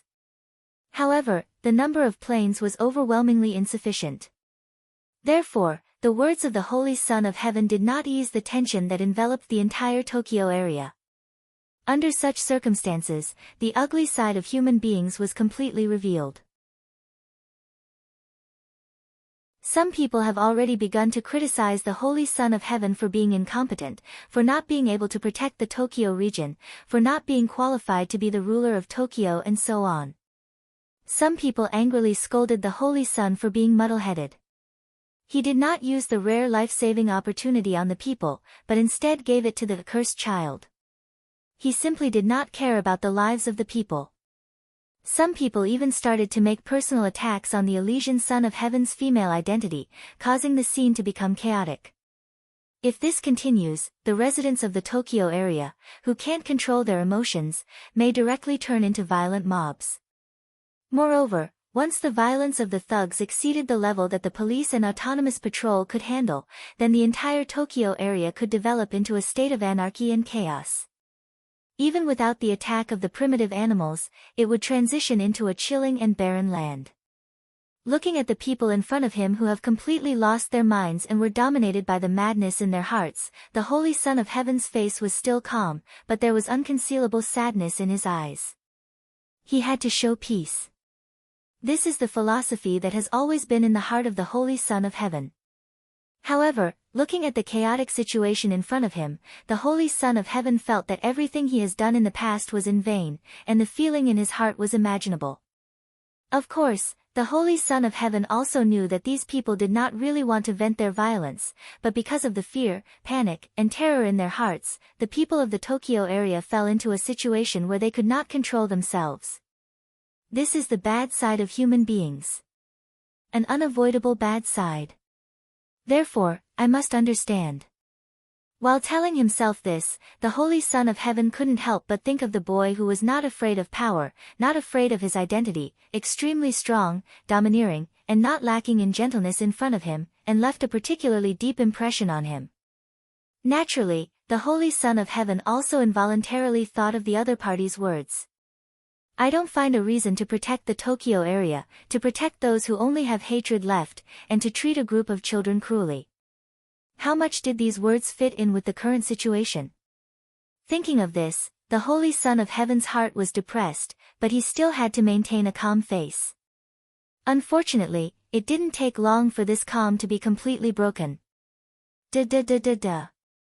In the crowd of the Tokyo area residents gathered in the periphery, a chaotic sound of footsteps could be clearly heard even in the noisy scene, attracting everyone's attention. Get out of the way. Get out of the way. A group of fierce-looking people, armed with weapons and accompanied by children of about 10 years old, who were obviously a group of policemen, violently separated the crowd and made a path. Just when the residents who were violently separated were about to curse out loud, the next moment, a group of people walked into the inner circle of the sacred residence from outside the road, causing a brief silence to appear in the noisy and chaotic scene. In front of the gate of the sacred residence, the Holy Son of Heaven looked over here, and when he saw the full appearance of the leader of the group who walked in from outside the crowd, he was slightly startled and exclaimed, "President Noah." After shouting this, the Holy Son of Heaven fell silent as well. Not for anything else. Because, at this moment, although Noah's face had the same calm look as before, the depression in his pair of deep eyes made the Holy Son of Heaven's heart inexplicably tighten, and his whole heart was in his mouth. And the people didn't seem to expect that the target of their attack would suddenly appear here, and for a moment, they forgot to speak. In front of everyone, Noah walked into the crowd with the people of Fairy Tale and came to the front of the sacred residence, not far from the Holy Son of Heaven. Looking at the somewhat uneasy eyes of the Holy Son of Heaven, Noah waved his hand expressionlessly, and behind him, the people of Fairy Tale threw the group of people who had been escorting the group of people who were tied up on the ground. With a few thuds, the group of people who had been tied up fell to the ground, crying out in pain. Inside, the bodyguard with a face full of blood was struggling as if on the verge of death. Snot and tears flowed all over the ground. The people seemed to be shocked by this scene, and they all looked at each other, speechless for a long time. What's going on? The Holy Son of Heaven looked at the people who fell to the ground and couldn't hide his uneasiness. President Noah, what are you doing? Noah first closed his eyes, and then slowly opened them. These people are the criminals who just planted bombs in Fairy Tale and attempted to commit murder. The crowd suddenly went silent.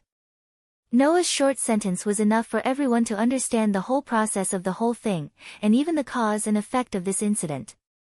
The Holy Son of Heaven also understood why he felt inexplicably uneasy. Anxious, he opened his mouth and wanted to say something, but he was interrupted by Noah in advance. I'm here to ask everyone a question. With his back turned, Noah faced the crowd, looked around at everyone, and his voice echoed clearly. Let me ask you, Do you hate these children so much that you can't wait for them to all die? As soon as this sentence came out, a stifling silence suddenly filled the crowd. Then, the crowd erupted with such voices. A group of monsters. All of them deserve to die. It was as if a fuse had been lit. Everyone in the audience began to shout loudly.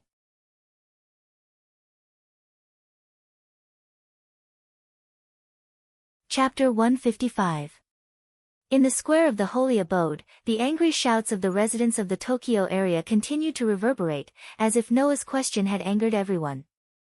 The noise reverberated through the sky at a deafening frequency. The holy son, who had no time to stop it, could only watch the scene unfold with a wry smile and closed his eyes.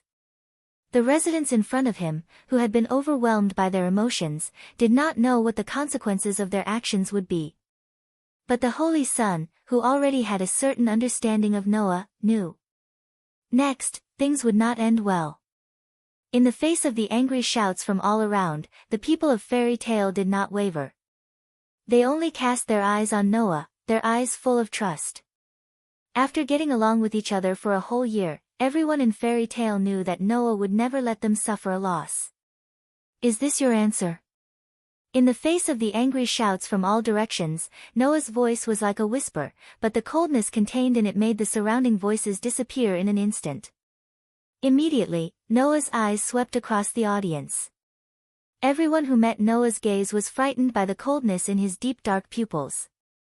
They could not help but lower their heads, not daring to look at Noah.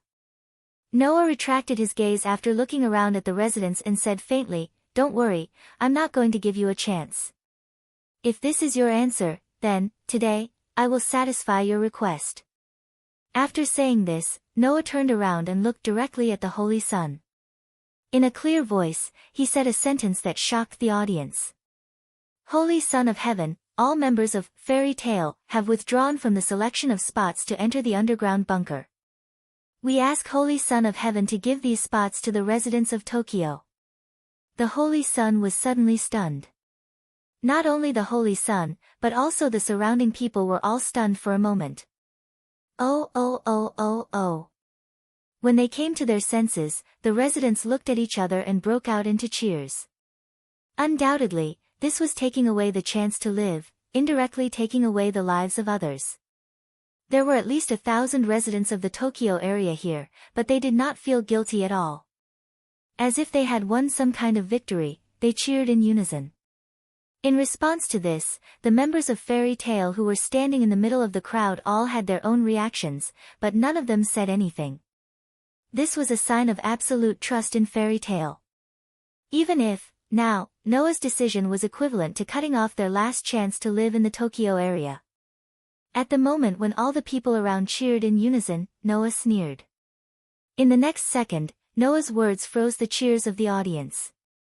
At the same time, we, Fairy Tale, will also withdraw from the battle to protect the Tokyo area. Wadash. The Holy Son's beautiful face suddenly turned pale. At the scene, many smart people also realized how big of an impact Noah's words would have. Their faces changed dramatically, and cold sweat flowed down their faces. As for the rest of the residents, after a while, they understood the importance of this sentence after being hinted at or told by others. Due to the special way in which the fairy tale existed, the initiator and promoter of the fairy tale were both excellent. Unlike other initiators, Fairy Tale's initiator had received combat training from the beginning, and was much stronger than the average initiator. Fairy Tale's promoter was also allowed to partner with the cursed child because of Noah's personal approval. It was also better than other promoters. In addition to Fairy Tale's special way of operating the guild, there were also many foreign police partners who joined Fairy Tale. Among them, there were countless strong police officers. To put it bluntly, in the entire Tokyo area, almost half of the famous police officers were in Fairy Tale. To put it bluntly, in the entire Tokyo area, Fairy Tale's police officers accounted for a large part of the total number of police officers. In other words, if Fairy Tail's police officers really withdrew from the battle to protect the Tokyo area in the future, it was equivalent to digging out a large part of the police force in the Tokyo area. In this way, if the battle to protect the area in the future needed police officers, then the probability of the Tokyo area being destroyed would increase exponentially with the withdrawal of Fairy Tail. In the end, Noah's decision was likely to be the last straw that would destroy the Tokyo area. President Noah. Shingzi stepped forward as if he couldn't tolerate it, and raised his voice a little. How can you do this? Why not? Noah looked at Shingzi with an emotionless gaze. Since the people here want us to die, then why should we protect the people who want us to die? But, what problem can you solve by doing this? Shingzi said with some agitation. You are also people who live in the Tokyo area. If the entire Tokyo area is destroyed, can you still survive? This is what we need to care about. Noah glanced at Shingzi. You don't have to worry about it, Shingzi. Shingzi still wanted to say something, but Noah was too lazy to continue listening. Turning around, in front of all the people and the cameras, Noah made such a declaration. Although most people are stupid, even the remaining few smart people have to take responsibility for their words and actions once they do something wrong. So, if the Tokyo area is destroyed in the future, most of the people here will die in the hands of the protogut animals. Then, don't forget that the people who will force away the power to save you will be yourselves. It's you who made the declaration that those who protect you should die. It's you who created your own path to death. Don't ever forget about this, Anne. Noah pulled out the gun at his waist, aimed at the forehead of Takahito, who fell to the ground, and pulled the trigger. Bang! After a gunshot, Zhuo Ren's head exploded. His head was directly blown apart by a bullet that was comparable to an anti-tank sniper rifle. Bang, bang, bang, bang. At the same time, the rest of the members of Fairy Tail also opened fire, killing all the people on the ground. Everyone was stunned. Including the Holy Son of Heaven. Remember this. Noah glanced around coldly. This is the result of attacking Fairy Tail. With that, Noah led the members of Fairy Tail away from the scene in a deathly silence. Only then did the surrounding people let out miserable shrieks when they saw the blood and corpses splattered all over the ground. The reporters were also reporting passionately with pale faces. The Holy Son of Heaven stared at the corpses on the ground and then looked in the direction of Noah's departure. At this moment, his slender figure seemed extremely lonely. Why? Why did it come to such a point?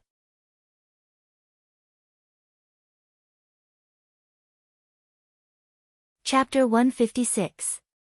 Bang! As soon as Noah returned to his home, he collapsed on the sofa.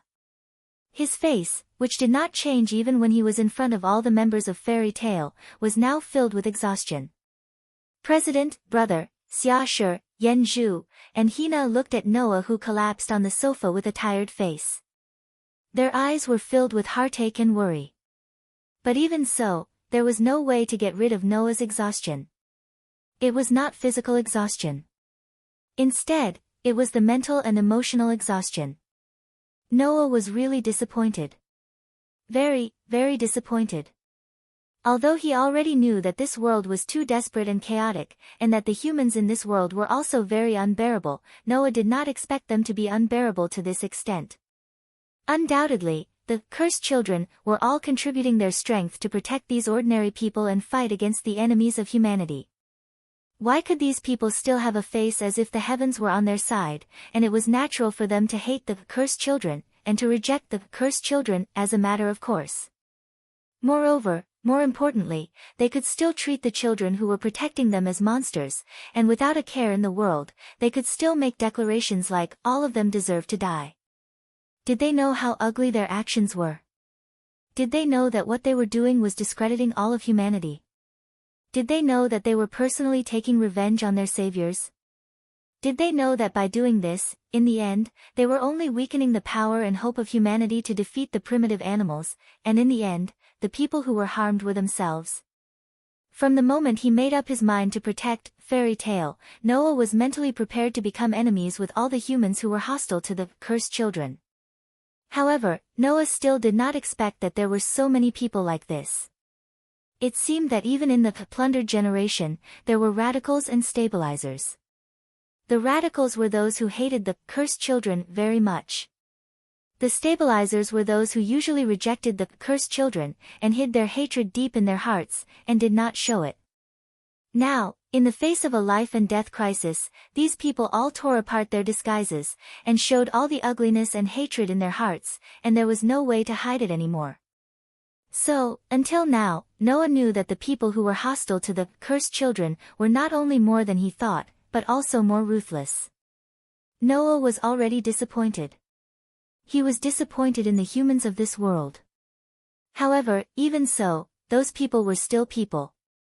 Even if it was a guy who wanted to blow up the entire fairy tale, he was still a human. Noah, who was lying on the sofa, raised his hand. Noah's hands were trembling. In the end, it was stained with blood. 7 years. It had already been 7 years since he started to live with his own consciousness. In these 7 years, Noah learned a lot. Magic. Sword. Shooting. Martial arts. Language. Music. And so on, countless.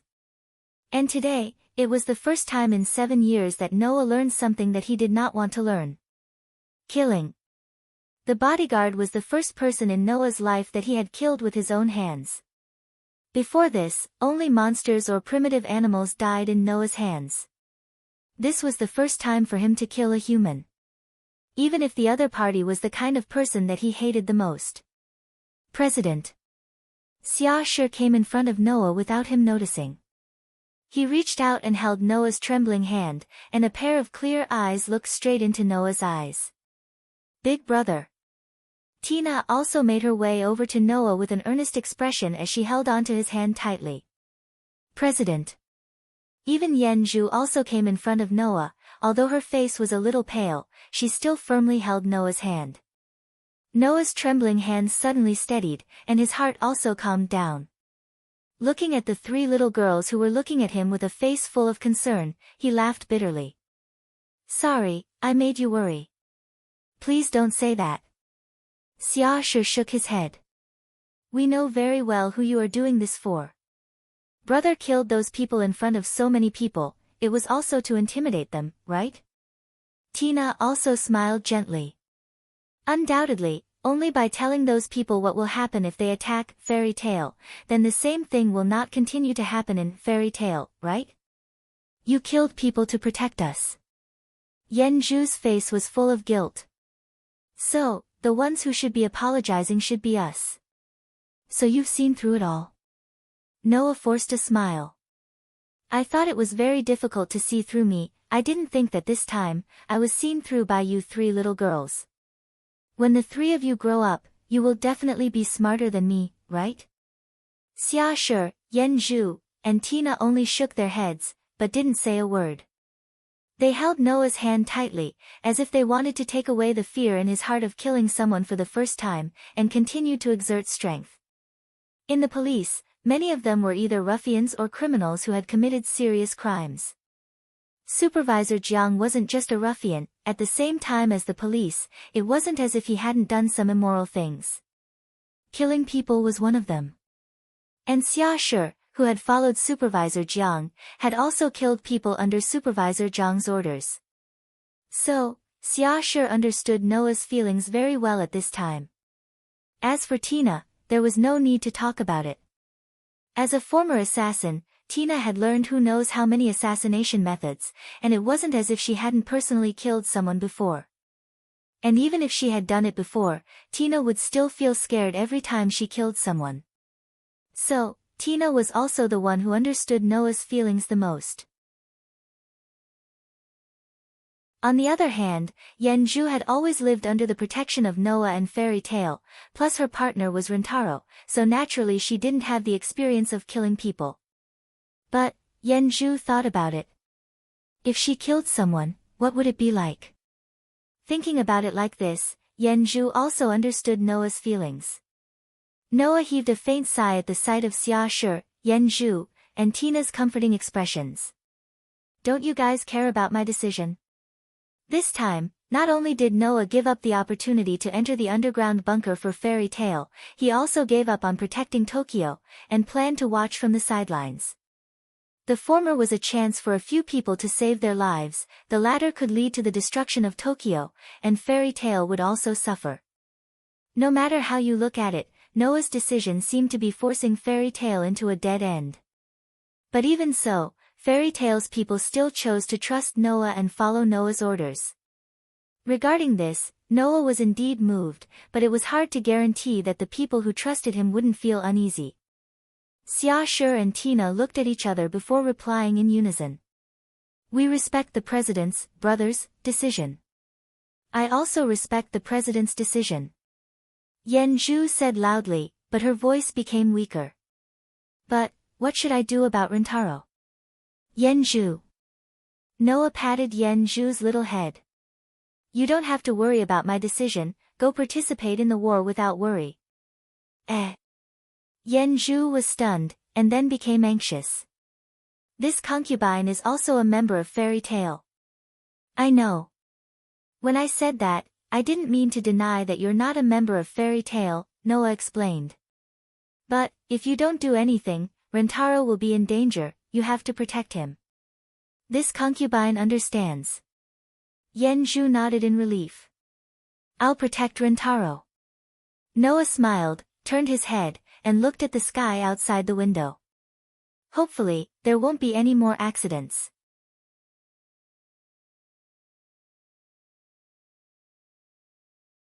Chapter 157. There was still one more day before the monolith would collapse. As the countdown gradually approached, the situation in the Tokyo area became more and more chaotic. Now, the price of a plane ticket to other areas had already been raised to a sky-high price. In order to be able to gather enough money to buy a plane ticket to other areas, the residents of the Tokyo area had already gone completely crazy. Stealing and robbing had become the most common daily activities in the Tokyo area. If someone walked into the downtown area of the Tokyo area, then they would have discovered it. The supermarkets, shops, shopping centers, production factories, and other places had already been robbed clean. All of the goods had disappeared, leaving behind only broken glass and some bloodstains that silently accused violence. In addition, some of the rich people's houses had also been broken into by a group of crazy residents like bandits, leaving behind broken doors that swayed back and forth in the cold wind, making "gigi-gigi" sounds. The entire Tokyo area had already become a hellish place. Even when the situation was so chaotic, some controversial topics were still circulating. Among them, the matter of Fairy Tail occupied at least 80% of the range. Through the live broadcast, the declaration that Noah made in front of everyone that day had already become a big event that no one did not know about. Regarding the matter of that day, many people also had their own opinions. The people who still retained their sense of reason hated those fellows who were also human beings. They felt that they were discrediting the entire human race, and directly caused the entire Tokyo area to lose a huge force to protect it. They cursed and scolded them endlessly. The people who had lost their sense of reason seemed to have begun to feel afraid of the consequences of their actions, but they did not have the slightest bit of self-reflection or regret, falling into a complete daze. And the people who witnessed everything that day, and the culprits who caused all of this, on one hand, were secretly afraid. On the other hand, they pretended to be calm, indignantly expressing that even if there was no police, the Tokyo area still had the self-defense forces. With the protection of the self-defense forces, even if there was no police, it would not matter. This was the thought of most of the people who were present that day. But it was also pardonable. After all, although the self-defense forces did not have an initiator, partner, and lacked a strong individual strength, they still had a lot of influence. In the past, there had been 2 large-scale wars with protozoa in the Tokyo area. The first time was in 2021, which was when protozoa first appeared in the human world. That war divided the country into 5 regions. In order to expand the defense line, the self-defense forces fought against the primitive animals in the Tokyo area. After many people sacrificed their lives, they barely stopped the attack of the primitive animals and successfully evacuated the survivors to the current Tokyo area. That war was known as the First Great Battle of Guangdong. The second occurred several years after the Great War that followed the appearance of the protozoa. At that time, the protogut animals gathered again and attacked the Tokyo area. However, this time, through research, humans had understood that the magnetic field emitted by the clam could weaken the vitality of protogut animals. Thus, with the monolith as the boundary, the self-defense forces successfully repelled the protozoa using weaponry made from aluminum. That war was known as the Second Great Battle of Guangdong. This time, because of Aldebaran, the Tokyo area once again faced a crisis. The upcoming war between the Tokyo area and the assembled protozoa became the Third Great Battle of Guangdong. With the experience of successfully repelling the protozoa in the Second Great Battle of Guangdong, many people hoped that this time, the self-defense forces could also repel the protozoa and protect the entire Tokyo area. Therefore, almost all residents of the Tokyo area used this reasonable excuse to convince themselves that what they did that day was not wrong. However, Noah's declaration that day still aroused many people's suspicion. He gave up the opportunity to enter the underground bunker to save his life and gave up protecting the Tokyo area, which was equivalent to a community of life. Was Fairy Tail really not afraid of death? In this regard, many people also had their own opinions. Some people thought that Noah was extremely stupid and hypocritical. He was so strong in front of everyone, but when the Tokyo area was really finished, he would reveal his true colors and could only join the ranks of the escapees with his tail between his legs. Some people thought that Noah was also skeptical about whether the police could stop the attack of the protozoa, so he planned to stand by and leave the mess to the self-defense forces. He would not participate in it himself. If he saw that the situation was not good, he would definitely have other plans. However, some people who thought that they were smart felt that since Noah made such a declaration in front of so many people, unless he really did not want to live, this declaration was definitely not as simple as it seemed on the surface. Therefore, one day, such a news report appeared in newspapers and on the internet. Quitting does not mean that you do not want to live. Fairy Tail, is there a way for me to survive? As soon as this report came out, it immediately caused an uproar and gained the approval of almost everyone. In this way, there was also an explanation for why Noah made such a declaration so confidently. Because of this, a series of questions were also triggered. President Xia Shi carried a whole pile of papers and walked to Noah's desk with some effort. He threw them on it and said in a rare embarrassed manner, "This was just sent in." Hearing this, Noah, who was sitting at the desk, sighed heavily. Are they here to apply to join Fairy Tail again? Yes. Xia Shi nodded helplessly. These people seem to believe that we have a way to save their lives. All of them have come to seek refuge with Fairy Tail, hoping to be protected by Fairy Tail. Then just like before, find someone to seriously review them. Noah waved his hand impatiently. It's still the same 3 requirements. Those who don't hate the cursed child, those who can accept the cursed child, and those who have good moral character, let them join.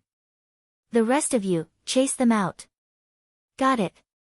Xia Shi nodded, picked up the tall pile of papers, and walked out with difficulty.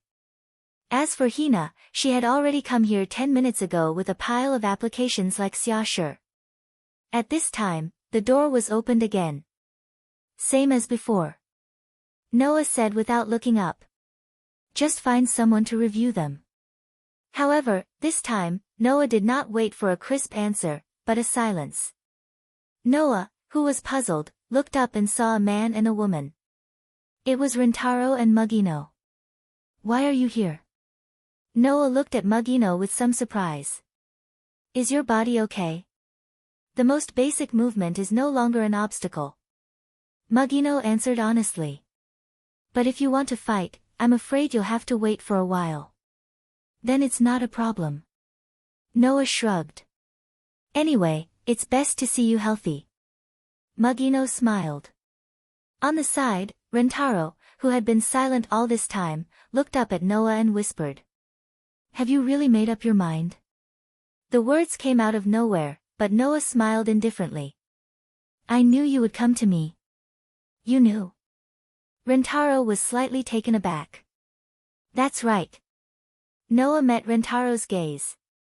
After all, I've said before that you're the kind of person who would sacrifice yourself without hesitation if you can carry out a righteous cause. Even the people around you would hesitate to sacrifice themselves. So, I've long guessed that you would come here to question me for the lives of those people. Rentaro was speechless. Basically, Noah had guessed Rentaro's purpose for coming here. Rentaro came here to question Noah why he didn't use fairy tale to protect Tokyo, and why he gave up the opportunity to enter the underground bunker.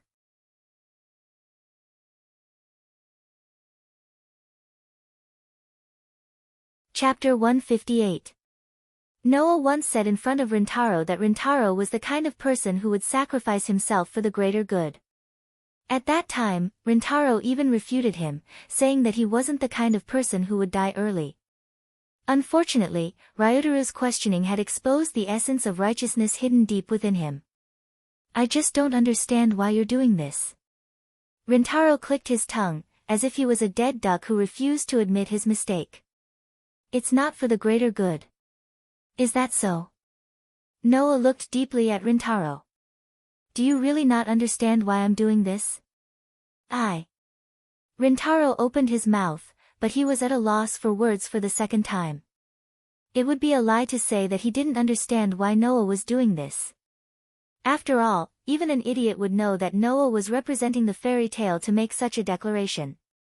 It was to protect the cursed children living in the fairy tale. People could not tolerate the cursed children, and they even wanted all of them to die.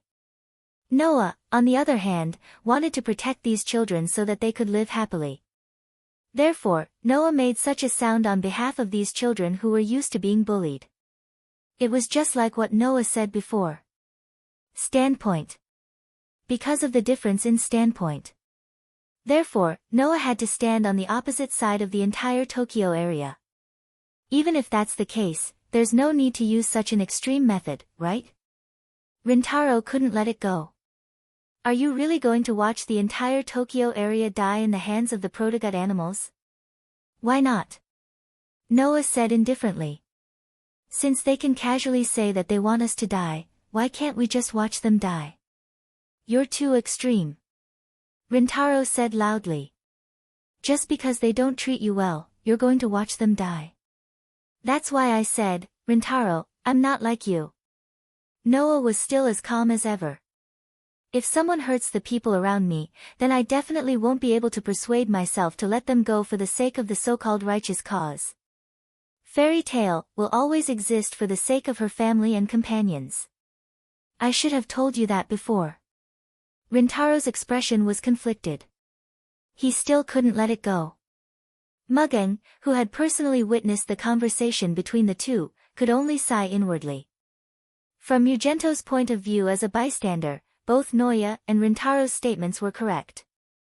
The difference was that Noah's point of view was from the perspective of his family and companions, while Rentaro's point of view was from the perspective of the entire Tokyo region and even all of humanity. One was for the sake of justice. Another was for the greater good. Who could say that Noah and Rentaro were wrong?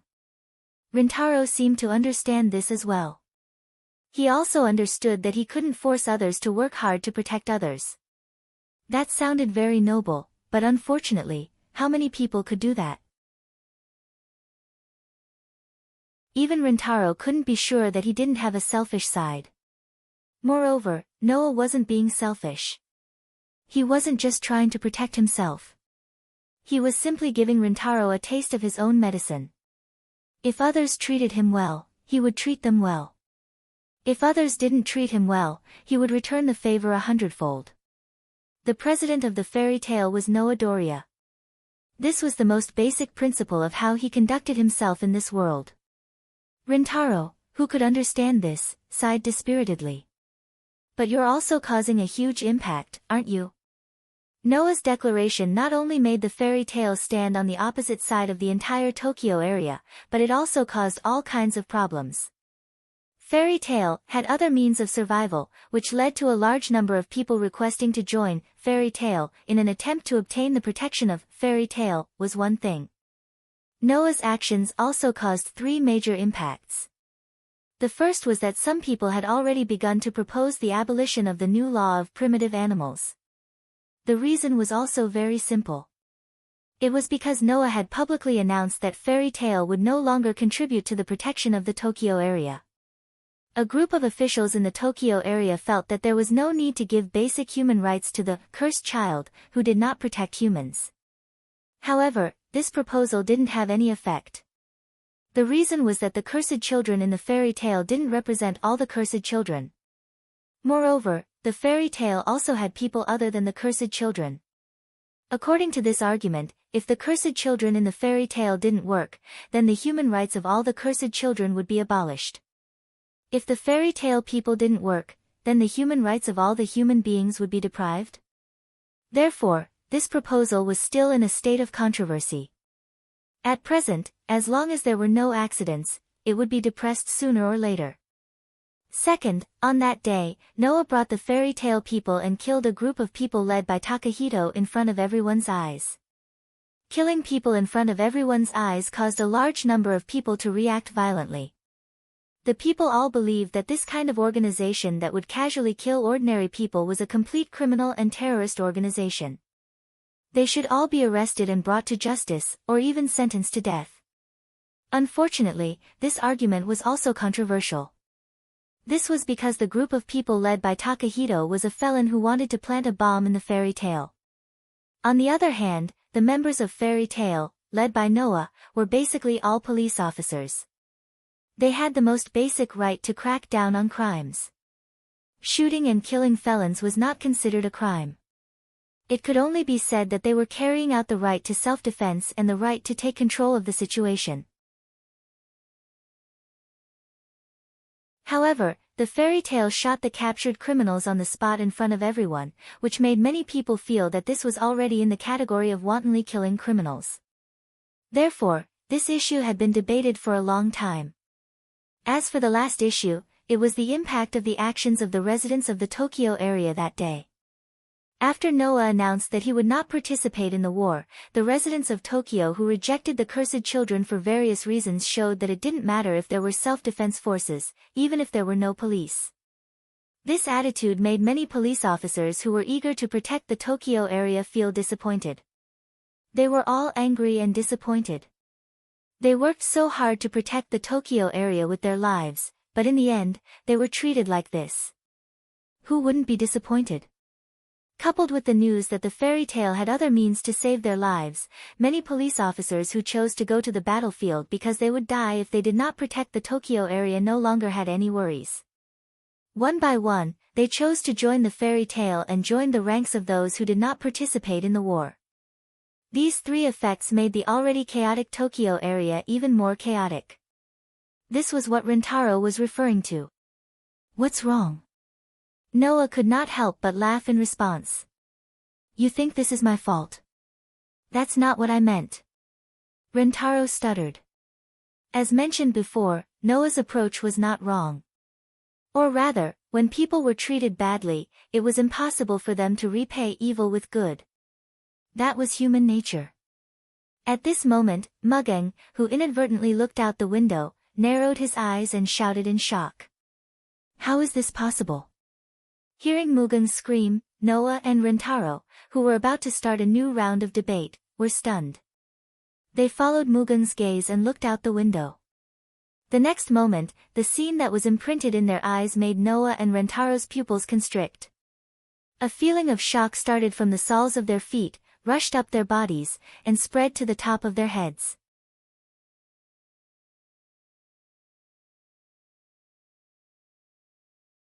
Chapter 159. Below the gloomy clouds, a gigantic monolith that seemed to be able to pierce through the clouds stood there. Unlike the other monolith, this gigantic monolith's pitch-black luster had faded by more than half, and the remaining parts were covered with white spots or stains. Number 32, Monolith. This monolith, which had guarded the Tokyo area for more than 5 years, finally made a sound that made people's hair stand on end. Gag. Undoubtedly, it was very far away from the monolith's location, but everyone in the Tokyo area seemed to have heard this sharp sound, and turned to look in the direction of the monolith. Then, almost everyone saw it. On the towering monolith number 32, which was originally a rectangle, one of its corners suddenly collapsed. Kacha kacha kacha. As if it had caused a chain reaction, the gigantic monolith, from top to bottom, let out a cracking sound, and then, as if it had been pushed down by a huge force, it gradually fell down. Peng peng peng peng peng. Everyone could clearly hear that the monolith seemed to have shattered, and in the midst of the explosive sounds, because it couldn't withstand the corrosion of the corrosive liquid, it turned into pieces, and as it collapsed, it fell in all directions like meteorites. Compared to the monolith itself, the process of the monolith fragments collapsing and falling to the ground seemed to be played in slow motion, one piece after another smashing into the ground. Dong dong dong dong dong. The meteorite-like fragments of the monolith collided with the ground violently, crushing the ground, buildings, trees, equipment, and other objects under them, smashing them into pieces. Rumble. The frequent collisions caused the ground to shake, and the dust from the shattered monolith flew in all directions. The wind from the impact also blew in all directions, spreading out in all directions. Finally, a mushroom-shaped cloud of dust that could cover the entire Tokyo area's sky rose up, like the smoke before a war, and imprinted itself into everyone's eyes. After witnessing the entire process, the residents of the Tokyo area finally reacted. One by one, they let out a blood-curdling scream. Subconsciously, their goal was to get as far away from the collapsed monolith number 32 as they frantically fled. How could this, in fairy tale, Noah and Mugen, who had also witnessed the entire process, were speechless. Only Rentaro, who couldn't accept it, muttered. This is impossible, there should still be a day before the collapse of monolith number 32, right? Could it be that the sage son of heaven made a mistake in his calculations? It's the wind.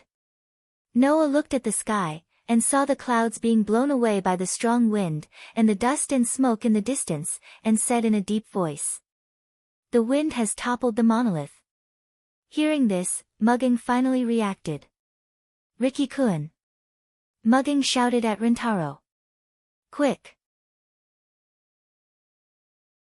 The third Kanto War has begun. Noah. Rentaro also reacted, and anxiously looked at Noah. Are you really not going to participate in the war? Noah glanced at Rentaro, and without saying anything, he turned around and silently expressed his intention. Damn it! Rentaro cursed, and directly rushed out of Noah's room, and rushed in the direction of the monolith. In the direction of the monolith, District 40 of the outer area, the auxiliary police force was gathered there, and prepared to fight against the attacking protozoa. However, without Fairy Tail's participation in the battle, as well as the large number of police officers who intended to join Fairy Tail, the number of police auxiliary troops sent to the battle should be much less than what everyone had initially thought, right? Before the auxiliary police force is dispatched, the self-defense forces will fight against the attacking protozoa. If the self-defense forces can win, then everything is going well. If the self-defense forces lose, then without the Fairy Tail, the auxiliary police force will have to fight against the protozoa that defeated the self-defense forces. At that time, the situation will not be optimistic. Are you really not going? Mugen looked into the distance, and said to Noah without looking back. Without the Fairy Tail, the auxiliary police force will not be able to stop the attack of the protozoa. What? Noah also did not look back, as if he was talking to the air, and said to himself. Do you also want me to carry out the so-called righteousness and save a group of people who want us dead? Mugen was silent for a while, and then he smiled bitterly. Although I want to say that, I definitely don't think so in my heart.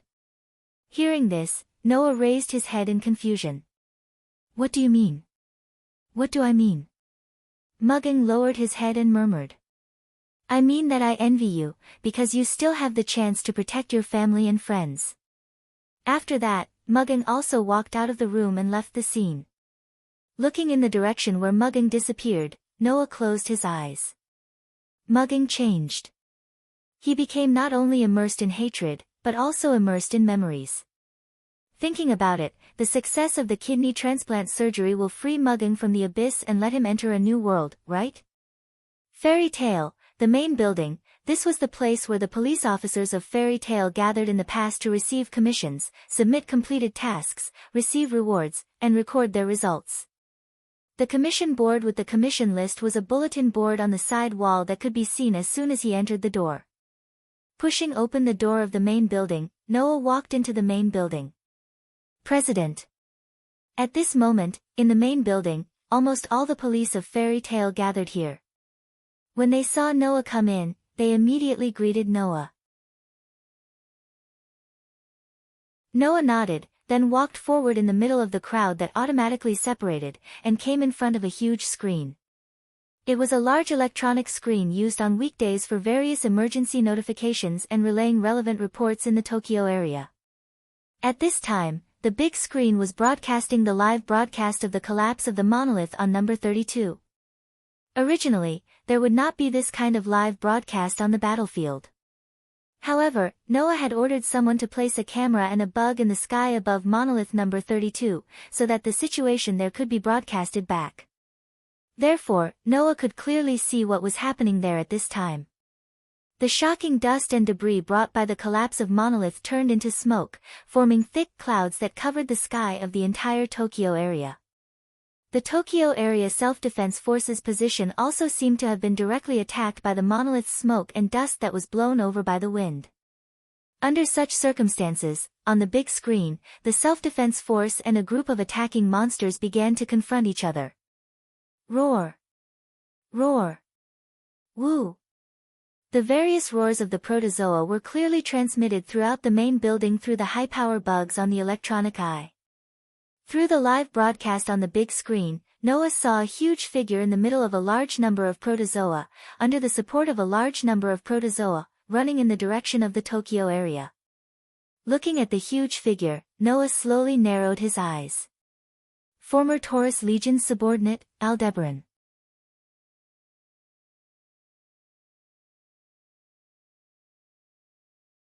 Chapter 160. Unlike the rest of the protozoa, Aldebaran was very eye-catching. Based on its size alone, Aldebaran was dozens of times larger than the rest of the protozoa. It was as huge as a small mountain. Even from a distance, one could hear the tremors of the ground when it ran. As for the full appearance of Aldebaran, it was impossible to express it in words. As a stage 4 protozoan, Aldebaran's body contained at least a few dozen or even a few hundred species factors. The original appearance of these dozens or hundreds of species could more or less be seen on Aldebaran's body. Therefore, if one were to use a phrase to describe it, Aldebaran was a mountain of meat and carapace with an extremely long mouth of a crocodile. Just based on this form alone, Aldebaran was even more breathtaking than a normal stage 4 protogut animal. Roar! Roar! Roar! Amidst the roars and support of all kinds of protozoa, the huge army of protozoa led by Aldebaran advanced side by side. The raised sand and dust flooded the horizon behind them.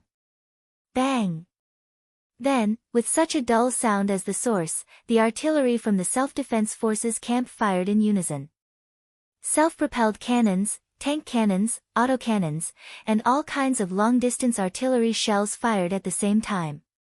They drew a perfect trajectory and killed the army of protozoa. Bang bang bang bang bang.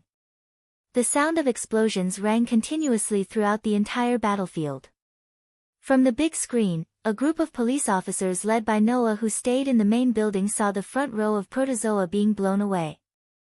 The raging flames were like dragons and snakes, rising high into the sky. However, in the flames, the second row of protozoa led the army of protozoa surged out and continued to charge in the direction of the Tokyo area. Bang bang bang bang bang. In order to meet the attack, in the self-defense forces camp, the sound of artillery fire also rang out, making the entire battlefield lively. The battlefield was fiery red. The sky seemed to be burning as well, a fiery red. In Fairy Tale, many police officers who saw this scene clenched their fists and gritted their teeth, bearing some kind of emotion with a heavy face. Except for the children, almost all the police officers here had seen the war when the protozoa first appeared 10 years ago. It was a hellish scene. Burning streets. Burning farms. Even people who were burning. The dark sky and the bright red flames formed a perfect dividing line. Presumably, now, the battlefield presented on the big screen made these policemen present involuntarily recall the hellish scene 10 years ago, right? However, regardless of the feelings of these police officers, on the big screen, the deafening explosions of cannons and impacts that could shake the atmosphere from the battlefield were mixed with the low growls, roars, and howls of the primitive animals. They kept ringing one after another. Noah was also watching the whole thing in silence. After an unknown amount of time, the sound of gunfire gradually subsided, and the cries of the protogut animals also became softer. Then, whether it was the protozoa's side or the self-defense forces' camp, they all abruptly fell silent. On the burning plains, the silence and darkness of the night covered everyone's vision, causing them to look at each other in dismay. How is it? Did the self-defense forces win? They should have won, right? Even the sound of the protozoa has disappeared. So, the self-defense forces should have repelled the protozoa and are now returning in triumph, right? In the vast hall, a group of policemen were talking and praising each other, but the tension in the air exposed their inner feelings. Obviously, the police officers of Fairy Tale were also nervous. Although Noah had made the decision not to participate in the war, everyone was still very concerned about how the war would develop next and what kind of fate the Yodo region would face. Only Noah, while a group of police officers praised and talked, stared at the black smoke that covered the entire battlefield on the big screen in front of him, and his expression became more and more serious. After a while, Noah sighed. The self-defense forces were all wiped out. As soon as this sentence fell, in the black smoke that filled the battlefield, a large number of protogut animals rushed out frantically like a dense swarm of ants. Under the trembling sound of the earth, they rushed in the direction of the Yodo area. As for the self-defense forces, not a single person could be seen. Seeing this scene, everyone in the main building was speechless, and there was no way for them to speak. Probably, it was just as Noah said. The self-defense forces were all wiped out. More and more people stayed in the main building of Fairy Tale. Everyone looked at the image displayed on the big screen in silence. On the map, there were only about 100 groups. Including the initiator and promoter, there were only 200 police officers and the army of protozoa that had a great disparity in numbers. It might be an exaggeration to say that it was one-sided. After all, even if the promoter was not included, the initiator had the power to match or even surpass the protozoa. In the confrontation with the protozoa army, both sides suffered losses. However, careful people would be able to see that although both sides suffered losses, the advancement of the protozoa army did not decrease, and the front line formed by the police officers was losing ground. If this continued, the protozoa would sooner or later approach the interior of the Yodo region, flood into the Yodo region, and carry out a purposeless massacre. Seeing this, Noah was no longer interested in continuing to watch. However, in the next moment, Noah, who was about to turn around and leave, suddenly stopped and looked at the big screen in front of him. What is that? In the main building, a hoarse voice sounded. It was because the scene displayed on the big screen was almost incomprehensible to everyone present. In the sky of the battlefield, a dazzling beam of light suddenly fell from the sky, cut through the atmosphere and black smoke, and landed on the battlefield. The beam of light swept across nearly half of the battlefield. Individuals in the position swept by the beam of light, regardless of whether they were protozoa or humans, all disappeared from the scene. Suffering such a sudden attack, the police officers who formed the front line panicked and retreated even more. The situation of the battle took a turn for the worse. Whoosh! Everyone present was in an uproar. For a while, there was no way to stop. Even Noah frowned. What was that just now? A beam of light? Where did the beam come from? Was it an attack launched by the protozoa? If that was the case, the police auxiliary force would never have a chance of winning. The reality was just as Noah guessed. Under the threat of the inexplicable beam of light, the situation of the battle was truly one-sided. The people of the police auxiliary force were already retreating, resisting desperately while barely holding the front line. However, if this continued, sooner or later, the police would still be defeated. Woo woo woo woo. At this moment, a long and drawn-out cry soared into the sky and drilled into everyone's ears. It was the cry of Aldebaran. However, the cry of Aldebaran was full of pain, as if it had suffered a major blow.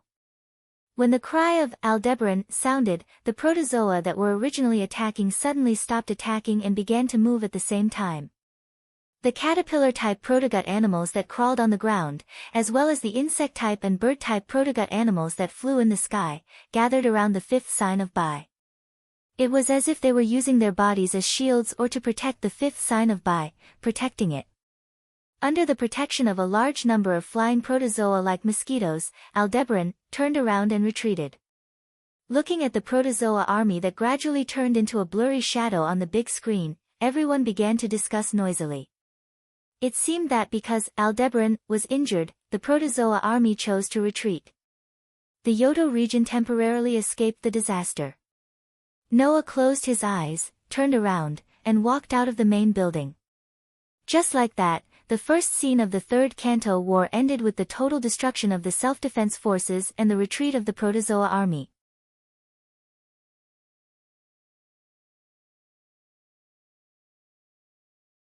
Chapter 161. The next day, standing by the window, Noah was looking at the scenery outside. It was a scene that made people wonder if they were in a dream. The sky was gray. Thick clouds covered the entire sky, and it was drizzling. However, the rain was black. Early this morning, the Tokyo area collectively had a black rain. This was not without reason. Yesterday, the monolith collapsed. According to news reports, when the monolith collapsed, a large amount of dust flew into the sky, and even reached the stratosphere, forming a thick rain cloud. The sun was thus covered, and the Tokyo area would not be able to see the sun for about 3 days. The earthquake caused by the collapse of the monolith spread throughout the country, and even the Bodo area and Hokkaido area felt the shaking.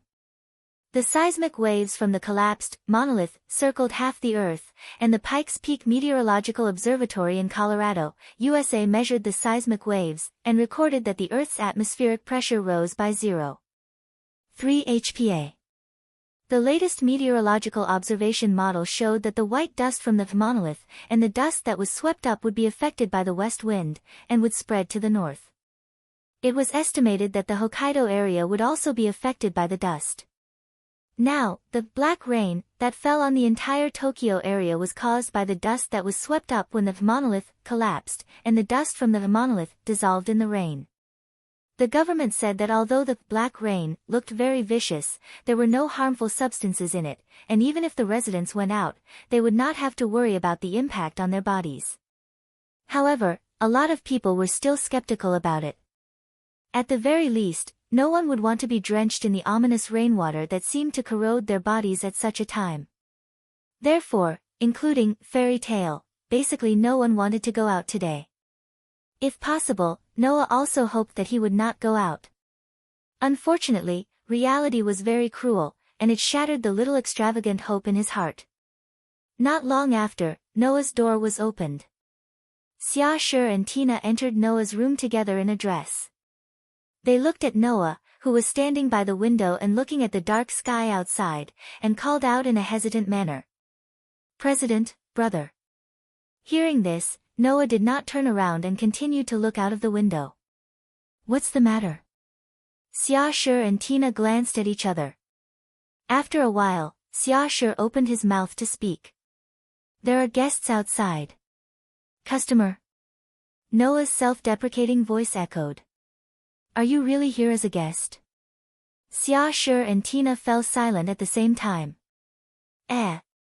Noah sighed faintly and turned around. Where? Outside the fairy tale, Tina answered first. There are too many of them, so they don't seem to want to enter the fairy tale. Is that so? Only then did Noah realize that he had to meet the customer in the rain. After another sigh, he lifted his feet and walked outside. The pitch-black rain fell to the ground with a splash sound. All the dry and cracked land in the outer area was dyed black. Mud, sand, and rainwater were all mixed together. Stepping on it made people feel like they were stepping on a swamp. It was very uncomfortable. With an umbrella in hand, Noah led Xiaoshi, Tina, and the police officers from Fairy Tale out of the gate and went outside. On the opposite side of the fairy tale, a group of people gathered together as if they were in a formation. They quietly waited for Noah's arrival. Rentaro and Yen Zhu were among them. However, although Rentaro and Yen Zhu were standing at the front, the people leading them were not them. The one leading them was a man over 50 years old. He was bald and had a beard. His whole body emitted the aura of a martial artist, the promoter. From his appearance, he looked to be at least 50 years old. Among the promoters, who were mainly between 20 and 40 years old, he could be considered older. Beside the elderly promoter, there should be the initiator. She had long black hair, a very faint presence, and a demure temperament. She stood there like a shadow. With this pair of police officers as the leader, the group of police officers stood in front of Noah. There was no doubt that this group of police officers were the auxiliary police force that forced the Aldebaran to retreat on the battlefield yesterday. Today, these police officers who were supposed to be at the front line were all gathered here. Looking at their formation, it was as if they were here to condemn him. The atmosphere was filled with an inexplicable sense of tension. Noah stopped about 5 meters away from the person with the fairy tale. I presume that you are President Noah. The elderly man leading the group spoke with a dignified voice. I am my hall chief. I am fortunate enough to become the army commander of this auxiliary police force. Noah slightly sized up my hall chief. His gaze suddenly stopped on one of his legs. No, it should not be said that it was a leg. Because the leg that should have been there had long disappeared. It was wrapped tightly in bandages. It was obvious that it had not been lost for long. My hall chief supported his missing leg with a crutch. He did not have the dispirited appearance of an ordinary disabled person. Instead, he was very dignified, and people could not help but admire him. Regarding this, Noah did not give any comments. He nodded at my hall chief. I am the hall chief. Please state your intentions. I believe that President Noah should be able to easily guess my intentions. My hall chief used a sharp gaze to stare at Noah. President Noah, please dispatch the fairy tale police to fight with us and guard the entire Tokyo area. The whole place was silent. Only my hall chief's loud voice echoed in the surroundings. It turned into an echo, and after a while, it dissipated in the air. Noah's gaze was directly cast on my hall chief's serious face. He did not immediately respond. Only when some people began to become impatient did Noah speak indifferently. Is this the only thing you want to say? President Noah. My hall chief stared at Noah. There was a bit of anger in his eyes. We now need your strength to guard the Tokyo area. Do you want to become the sinner that will cause the Tokyo area to perish? So that's how it is. Noah acted as if he did not hear the content of my hall chief's words. He suddenly smiled, but there was not a hint of a smile in his eyes. In other words, you are here to denounce us. You. Seeing Noah ignore my hall chief's words, the girl standing beside my hall chief seemed to be unable to endure my hall chief being insulted. She stepped forward with a stern face. Morning glow. My hall chief scolded. Come back. The girl named Dawn Break stopped in her tracks and retreated back to where she came from. I don't care if Fairy Tale has other methods to save their lives. However, since you live in the Tokyo area, then you are citizens of the Tokyo area. My hall chief looked at Noah coldly. President Noah, do you know that people who watch their country in danger and watch coldly from the sidelines are usually called traitors? Traitors. As soon as this sentence was said, the policemen led by my hall chief, except for Rentaro and Yen Zhu who had an anxious expression and wanted to say something, all of them showed an expression of indignation. On the other hand, the members of Fairy Tale, led by Noah, all had angry looks on their faces. They looked like they would charge out at any moment. Are you trying to use the high hat of being righteous to pressure me? On the contrary, Noah's gaze towards my hall chief gradually became bored. I didn't think that you would use a boring method that even Tentong Chrysanthemum, that old guy, was not willing to use.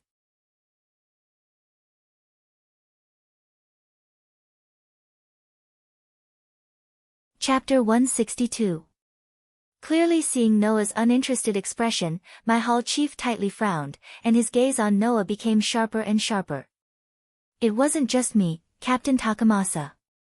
Apart from Rentaro and Yen Zhu, the rest of the police auxiliary force also showed anger.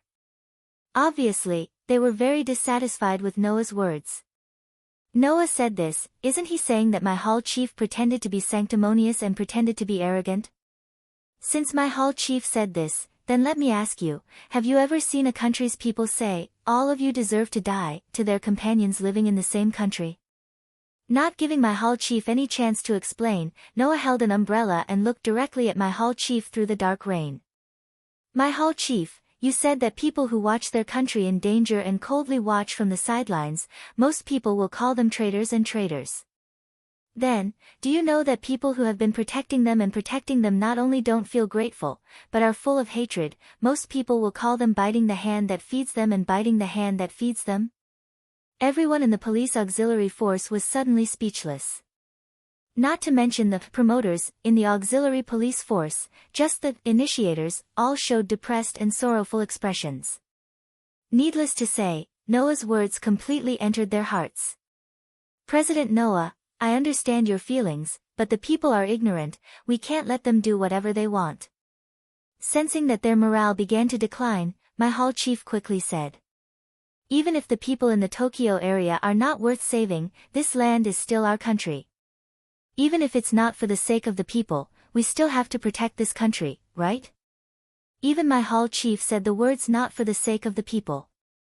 Obviously, the actions of the people in the Tokyo area also made this old police officer feel very disdain. However, Noah will not agree with my hall chief's statement. Good, this land is still our country. Noah said with a smile, and then said something that made everyone stunned. Then, my hall chief, how can you be sure that I'm a citizen of the Tokyo area? Even my hall chief, when he heard this, couldn't help but be stunned. Noah. Rentaro, who had been silent, couldn't help but blurt out with a face full of shock. Are you not a citizen of the Tokyo area? I came to the Tokyo area a year ago, and created Fairy Tale here, but I am indeed an outsider, you can see from the form of my name. If you don't believe me, you can check if there is any account of me in the Tokyo area. Noah said indifferently. And in this year, I have witnessed the ugly side of the people in the Tokyo area, witnessed the dark side of the politicians here, plus the suffering of the children. Please tell me, will I have a sense of belonging to this kind of land? The citizens of the Tokyo area are ignorant, but that is also their nature. Noah's voice clearly echoed around. Even if we save the Tokyo area, so what? Will they let go of their hatred for the cursed child? Will they be grateful to us for saving them? Will they accept our existence because of this? No. None of them. Noah said with extreme sarcasm. Not to mention the cursed child, even the police, when the time comes, will definitely not be thanked like a hero. This, as the so-called hero who killed Scorpio, I can guarantee you. Not a single person present could utter a single word of rebuttal. No matter where the police go, they belong to the group of people who are not welcome. Let's not talk about the problem of there being a lot of ruffians and even criminals among the police, let's talk about the world's view of the police. From the police's point of view, the police who intruded into the jurisdiction and interfered with the scene were like a thorn in their side. From the self-defense forces' point of view, their duty of national defense was judged by the police. Of course, they would not put on a good face. For example, in the Third Kanto War, the police auxiliary forces legion must have been placed in a dispensable position in the name of the decisive force. The self-defense forces obviously hoped to solve the protozoa without relying on the police. As a result, in the end, the self-defense forces did not send a signal for help to the police auxiliary force until they were completely wiped out. This caused the police to act as if to make up for the lack of combat power after the protozoa defeated the self-defense forces. If the self-defense forces cooperated with the police auxiliary force from the beginning, it would definitely be a different situation. Now, the self-defense forces were completely wiped out, and the people of the police auxiliary force also injured Aldebaran at the cost of losing a leg, resulting in the temporary retreat of the protozoa army. Undoubtedly, this was something that even the self-defense forces could not do. However, in the eyes of the people in the Yoto area was still in a crisis. The results achieved by the police auxiliary force were like nothing. Not only were they ignored, but many people were also cursing and even laughing at them. Who would be willing to save such a group of ugly people? Therefore, as Noah said, even if the Third Kanto War was won, the people would still not look at the police in a different light, let alone praise them. In the end, what the police obtained was nothing more than an increase in the IP ranking and some compensation. In exchange for it with their lives. It's not impossible for you to use the fairy tale, as long as you give me a reason. In the end, Noah used such a sentence to sink the hearts of everyone present. And if the method you use to persuade me is to use the so-called profound righteousness, then please allow me to say something. Noah looked around at the people of the police auxiliary force and sneered. To hell with your righteousness. Oh, oh, oh, oh, oh. As soon as Noah's voice fell, the people of Fairy Tale collectively cheered. Coo. Almost all of the people of the police auxiliary force showed expressions of unwillingness and anger, but they were completely helpless. They could only look at Aldebaran sullenly, and for a moment, there was no sound. Noah. Rentaro clenched his fists tightly, and was struggling in his heart. Noah's words were equivalent to denying Rentaro, who also wanted to carry out the righteousness. However, Rentaro could not find a reason to refute. This was because, compared to the actions of the residents of the Tokyo area, the so-called righteousness was not convincing at all. President Yenju was at a loss. On one hand, she did not doubt Noah's words, but on the other hand, as kind as she was, she could not bear to see other people in pain, so she was also struggling. Aldebaran's partner, the initiator, named Morning Glow, seemed to respect Aldebaran very much. When she saw Aldebaran being denied, she also showed an angry expression, but she also understood that Noah was doing this for the sake of their cursed child, so she became the third person to struggle. Only my hall master Chang Zheng let out a melancholic sigh. President Noah, it seems that no matter what, you are not willing to do anything, right? Oh. Noah said sarcastically. In other words, as the leader of Aldebaran, you can't find a reason to convince me to do anything, right? You're right, I can't find a reason to convince you to do anything. The hall master admitted it openly, but his gaze toward Noah became sinister in a short moment. So, I can only create a reason myself. After saying that, without giving anyone time to react, the hall master stomped on the ground with his remaining leg and suddenly rushed to Noah's side. Kacha, after a light sound, a pitch-black tachi was placed on Noah's neck. President. Behind him, the members of Fairy Tale cried out in alarm, and wanted to rush over. Stop! Aldebaran roared as he tightened his grip on the tachi on Noah's neck. If he comes one step closer, I will cut off his head.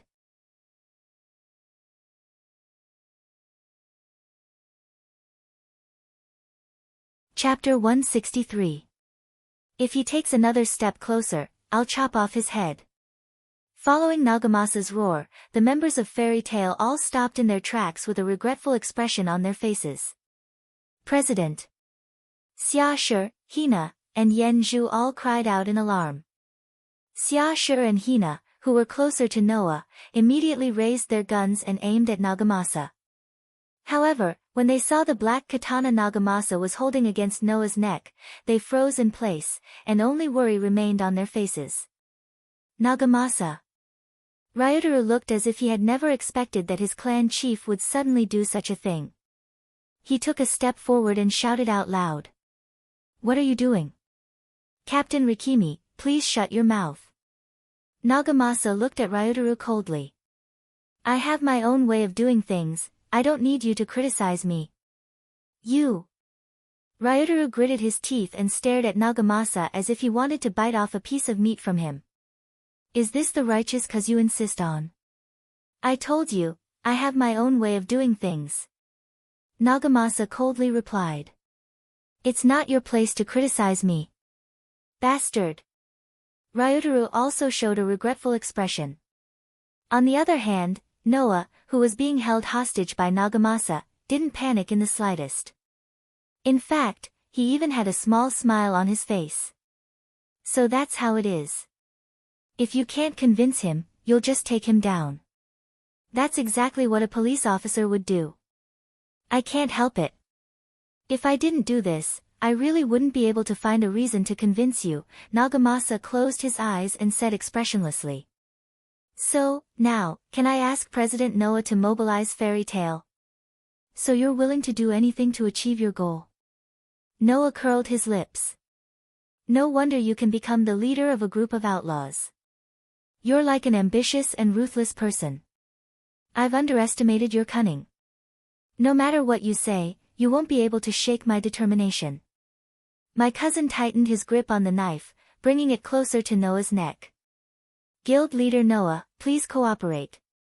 This is for your own good." "Despicable." Behind him, someone in the Fairy Tail group cursed angrily. Even the policemen in the auxiliary police force lowered their heads. Compared to the righteous attitude they had at the beginning, it was simply two extremes. She came to someone else's territory aggressively to interrogate them, and she always thought that she was the one who was right because she was the righteous one. In the end, Noah's 2 to 3 sentences had disintegrated the aggressive attitude of the auxiliary police force. His righteous way of doing things had also shattered their self-confidence that they were the most correct. It had to be said that the current auxiliary police force no longer had the qualifications to question the Fairy Tail. Naturally, they subconsciously did not dare to face the Fairy Tail with righteousness. Everything is for the sake of protecting the Tokyo area. My cousin said with a calm expression. "Aldebaran is only injured. After he recovers, he will make a comeback. It will take 3 days to complete the new monolith. During this time, if Aldebaran attacks again, we have no chance of winning. Guild leader Noah, we can only ask for your help." The number of policemen in Fairy Tail was even greater than the number of policemen in the auxiliary police force. What's more, among the policemen in Fairy Tail, there were also a lot of IP that were ranked at the top and had extraordinary strength. Coupled with the large number of cursed children, if Fairy Tail went out to fight, the possibility of stopping the Protogut animal army would increase by a lot. Noah also had the bullet that could kill Scorpio. If he used the bullet to kill Aldebaran, who was like the leader of the Protogut animal army, at that time, the Protogut animals that had lost Aldebaran's command would just be a sheet of loose sand, and the difficulty of dealing with them would greatly increase. Therefore, in order to repel the Protogut animal army, obtain the victory of the Third Kanto War, and protect the entire Tokyo area, my cousin did not hesitate to use this method. It was all because Fairy Tail's influence on the battle was too great, too great.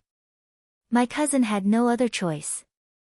Unfortunately, my cousin's choice could not be said to be wrong, but it could not be said to be right.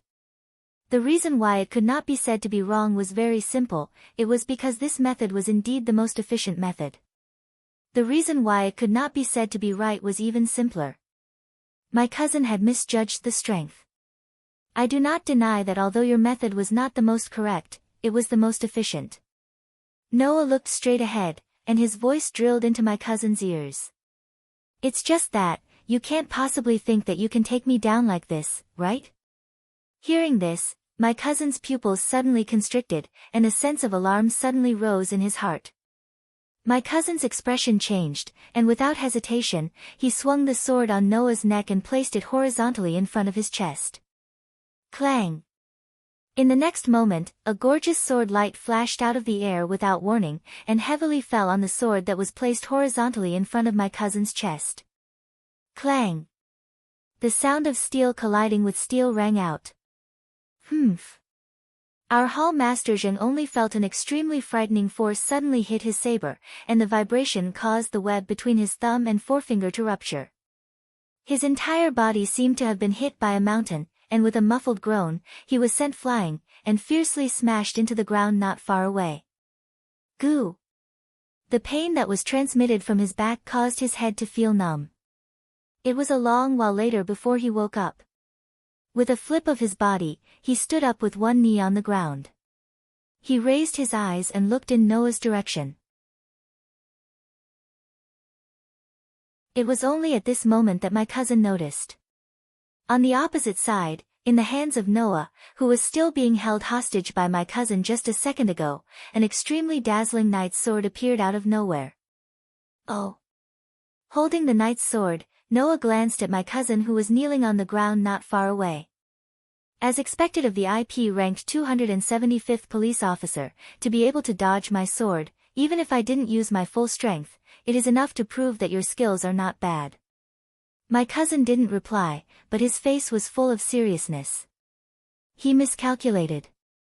My cousin didn't consider that Noah also had outstanding fighting strength, and rashly made a move, leading the situation to the worst point.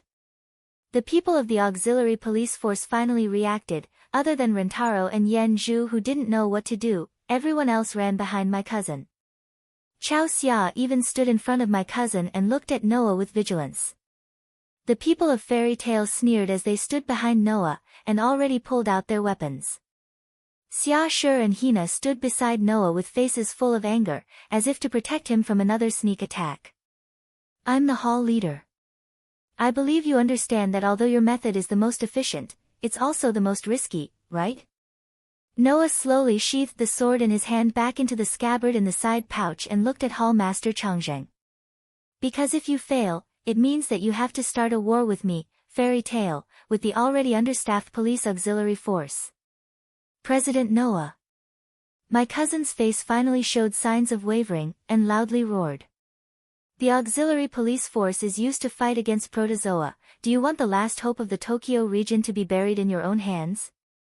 People need to be responsible for their own words and actions. Noah turned his back.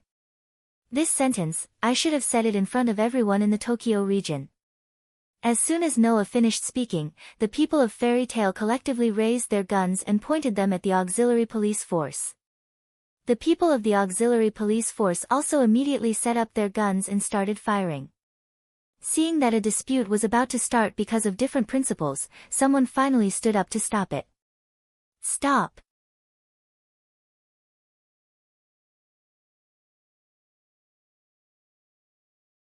Chapter 164.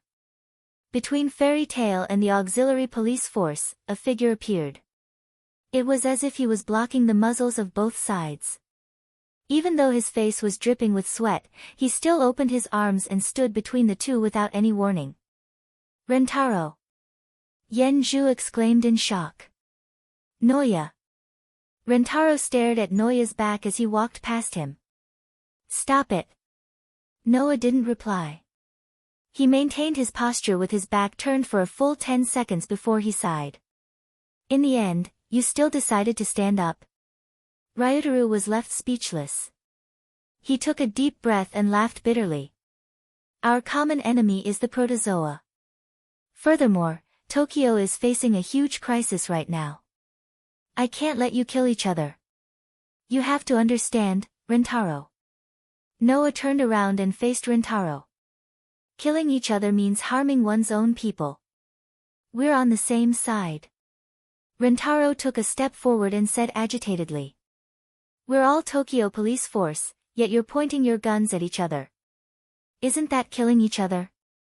So, even though you might be shot to death, you still want to stand between us and stop us? Noah smiled. His smile was filled with emotion. This time, you can't deny that you're the type of person who will die young, right? Ah. That's right. That's how despicable you are. Rintaro said angrily. His eyes were still fixed on Noah. You said before that you won't forgive those who hurt your family and friends. However, these people didn't hurt your family or friends. I hope you won't do anything to them. Hearing this, Noah glanced at Rintaro, who was kneeling on one knee and being protected by the auxiliary police force. Rintaro looked at him with a serious expression on his face. Then, he turned his gaze to Rintaro. I'm not interested in playing this game of protecting the country with you in this kind of weather. Take them away. However, even after hearing Noah's words, Rintaro still stood there without moving. He stared at Noah without letting go. Everyone looked at each other in dismay when they saw Rintaro's reaction. What is he doing? Noah was also confused. However, after a while, when he saw the determination in Rintaro's eyes, he immediately understood what Rintaro was thinking. Rintaro. Noah furrowed his eyebrows. Do you want me to change my mind? Hearing this, everyone present understood what was going on.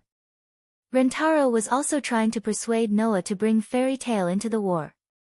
To be honest, when I found out from the TV that Fairy Tail was planted with bombs by the trash in the Tokyo area and became the object of their fear and panic, I also felt ashamed of being part of the same, plundered generation, as them. Rintaro stared at Noah. Those bastards, on the one hand, mocked us in the dark, and even trampled on the cursed child. On the other hand, they hope that we will protect them. They are the most damned group of people in the world. I once thought of not participating in the war like you, but in the end, I still chose this path. Noah didn't say anything. Along with the rest of the people, he quietly listened to Rintaro's narration. Uphold justice, this is the phrase I heard the most after becoming a police officer. Rintaro lowered his open hand with a determined expression. Those trash in the Tokyo area no longer have justice, but it is precisely because of this that we need to uphold justice. We can't let justice disappear from this world. Otherwise, this world will only be left with despair. Rintaro. Beside him, Yanju couldn't help but call out softly. The group of police auxiliary troops led by the head of the police also lowered their heads, they seemed to be somewhat moved. As for the members of Fairy Tail, they all looked at each other and remained silent. Noah's eyes flickered, and finally, there was a trace of wavering in his heart. Since that day when Fairy Tail was planted with bombs and became the victims of others for no reason, Noah's disappointment in the humans of this world rose to the peak. Noah knew that this world was far from being as beautiful as the other worlds. The humans here had already exhausted all of their mental and physical strength just to survive, so much so that even the bad and ugly side of humanity had taken root and sprouted under the pressure, causing this world to be full of darkness. Therefore, at that time, Noah thought, was it really worth saving such a group of people? This answer, until now, Noah still couldn't come to a conclusion. However, the residents of the Tokyo area really did want to harm the children of Fairy Tail, and some people even took pleasure in it, making Noah unable to stop his anger. No matter what the final answer was, those who tried to harm Fairy Tail, hurt his family and companions, as the president of Fairy Tail, he absolutely couldn't let them go. Before this, Noah had always thought like this. Noah also never thought that what he did was wrong. If he couldn't even protect his family and companions, then how could he protect the entire region, the entire country, and even the entire world? What's more, Noah, who grew up in Fairy Tail in another world, understood the value of companions and family the most. Makarov also always took protecting the guild, his family, and his companions as his goal. And that also became the principle in Noah's heart. That was also the principle in the hearts of every Fairy Tail member. Whether it was this world's fairy tale or this world's fairy tale. Or was it the fairy tale from the other world? It was all the same. I don't want to cultivate justice at all. Noah raised his head and said word by word to Rintaro. I'm not that great, as long as I can protect my family, my companions, and my guild, that's enough. Then, for the sake of justice, I'll let you see my determination. Rentaro raised his fist and aimed it at Noah. Even if I have to drag you by force, I'll drag you to the battlefield. As soon as he finished speaking, Rentaro's straight right hand suddenly trembled. Kacha! Following the sound of something cracking, the skin on Ryutaru's right hand and right leg began to crack. They began to peel off like burning flames as they fell to the ground. Seeing this scene, everyone, including Noah, showed a shocked expression. Then, the true appearance of Rentaro's right hand and right foot was exposed to everyone's eyes. It was a prosthetic arm made of pitch-black metal. Rentaro's right hand and right foot had already been lost.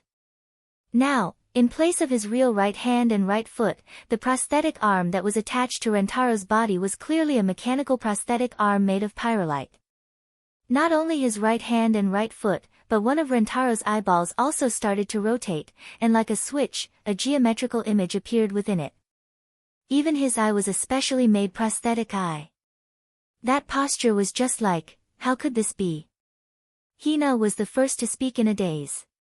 Mechanical soldier, Rentaro. Noah's eyes gradually focused. Let's introduce ourselves. Rentaro suddenly shouted as he raised his metal prosthetic hand. Former Ground Self-Defense Force Eastern Division 787th Mechanized Special Unit, New Human Creation Project Riken Rentaro. The New Human Creation Project's mechanical soldier. Just like Leech Kajian and Hina. Rentaro was also an existence that surpassed the realm of humans. Tendo Combat Technique Form 1/3 level.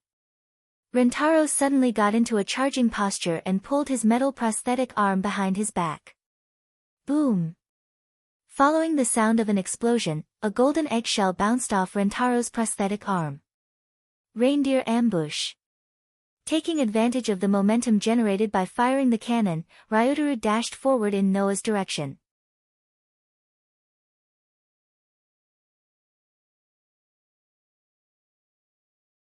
Chapter 165.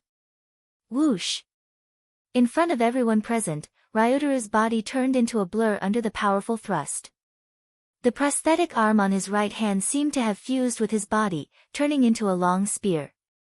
It pierced through the air and rushed towards Noah with a sharp sound. Hearing the sharp sound, Noah knew that the current Ryutaru was no longer the same as the usual Ryutaru. He directly stomped his foot, and his figure flashed, strangely disappearing from where he stood. Whoosh! Having suddenly lost his target, Ryutaru's expression changed slightly, and he quickly scanned his surroundings. The geometric pattern on his prosthetic eye immediately started to rotate and retract like a camera. The next moment, as if Ryutaru sensed something, he abruptly changed his direction. The metal prosthetic arm drew an arc in the air and blasted behind him. Clang! A loud clashing sound rang out, bringing with it some sparks that sputtered out in the field.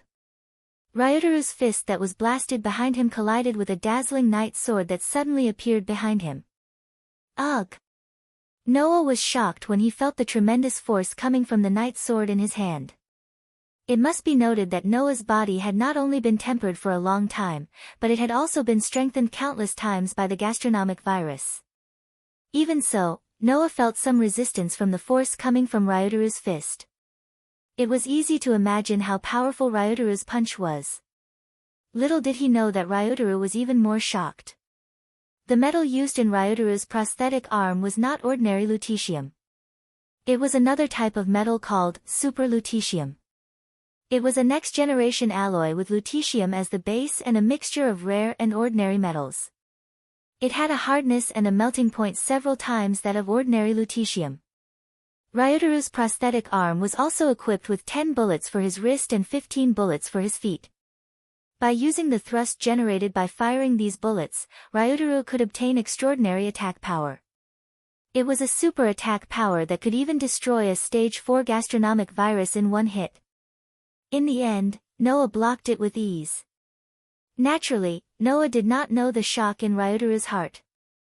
He withdrew the knight's sword in his hand and fiercely chopped down at Ryutaru with an oppressive force. Bang! Ryutaru, who finally reacted, hurriedly controlled the prosthetic leg on his right leg and fired the ammo cartridge.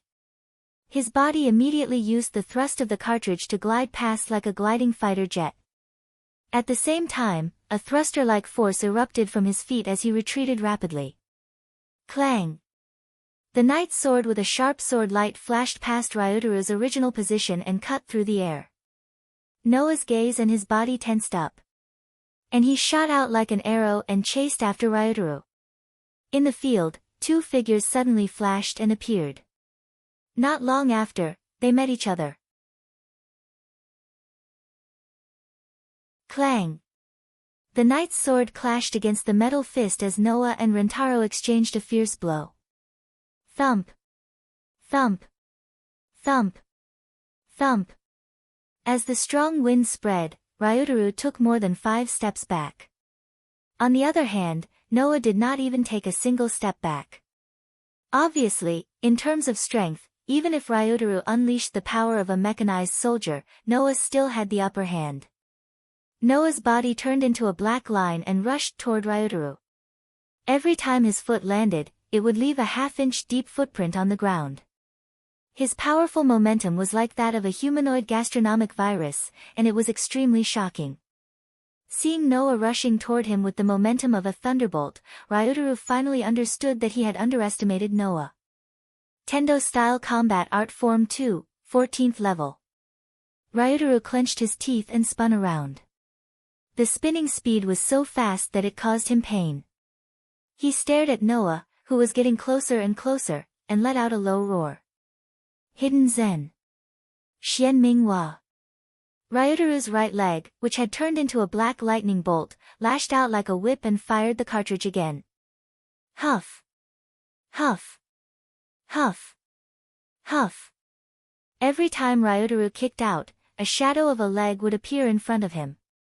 In just an instant, the shadow of a metallic leg shrouded the space in front of Ryutaru. At that moment, Noah, who was sprinting, appeared in the space filled with leg shadows in the blink of an eye. Ha! The shadow of a leg stopped in midair. Under the push of the cartridge, each shadow of a leg had enough power to penetrate a steel wall. With Ryutaru's roar, the shadow of a leg fell on Noah like raindrops or a storm. Within his dark pupils, a pitch-black shadow of a leg was flashing. A strong gust of wind was also rushing towards Noah's face. However, Noah didn't flinch at all. Instead, he raised his knight's sword and fiercely slashed forward. The path of the knight's sword was very ordinary. There wasn't the slightest bit of fancy in it. It was just a normal slash, but it carried an unparalleled momentum that could split mountains and split the air. It even left a mark in the air, and a strong wind gathered at the edge of the sword. Clink, clink, clink, clink, clink. Suddenly, the shadow of a leg collided with the sharp knight's sword, and the sound of metal clashing could be heard. The shadow of a leg that collided with the knight's sword seemed to be scattered and disappeared in the air. The shadow of the leg also disappeared rapidly. Tendo-style combat art form I, 15th level. In the end, Ryutaru finally gave up on this flashy attack. He withdrew his leg, clenched his fist, and twisted his body to face Noah. Bang! As the cartridge on his leg was fired, Ryutaru shot toward Noah like a cannonball. Yunling Bihu Carp. A fist made of black metal tore through the air with lightning speed. A sharp wind gathered at the tip of the fist, and it directly fell on Noah's head. The black fist enlarged rapidly in Noah's eyes, causing him to narrow his eyes slightly. The knight's sword in his hand was withdrawn in an extremely nimble manner. Like a shield, he stood in front of Noah. The pitch-black fist landed squarely on the body of the knight's sword. Clang! In the loud sound of the collision, Ryutaru's fist suddenly exploded with a tyrannical force, and it continuously acted on the knight's sword. Hiya! Ryutaru's angry roar spread far and wide in the air, and the force in his hand continued to burst forth. Bang! Bang! Bang! Bang! Bang! Perhaps Ryotaro knew that his fist alone could not pose a threat to Noah, so he controlled his metal prosthesis like a madman and fired 5 cartridges in succession. Every time he fired a cartridge, the power of his fist would increase by an entire level. Bang! Noah could clearly feel the force exerted on the knight's sword getting stronger and stronger. In the end, it was so strong that even Noah felt some pressure. Hiya! Ryotaro roared with all his might, and the veins on his forehead were already bulging. He crazily vented his strength, and he heavily pushed his fist away from Noah's knight's sword. Bang! The force of the impact spread out, and even the air became turbulent. Under the tremendous force, Noah's feet rubbed against the ground, and he slid back 2 to 3 meters before he could stop himself. Bang! Immediately after, the sound of the cartridge being fired echoed again. Ryotaro's roar sounded behind this sound. Tendo-style combat technique, Form 2, Level 11. Ryotaro's feet were almost above his head, and his body spun up and down like a top. The thrusters on his legs also burst forth with a strong light, and like a whirlwind, he approached Noah. Hidden Zen. Wei Ting. With a heavy kick, he viciously kicked the knight's sword in Noah's hand. Bang! A huge sound reverberated like an explosion, and a shockwave visible to the naked eye spread out like ripples. With Noah's feet as the center, cracks continuously spread out on the hard ground, forming cracks.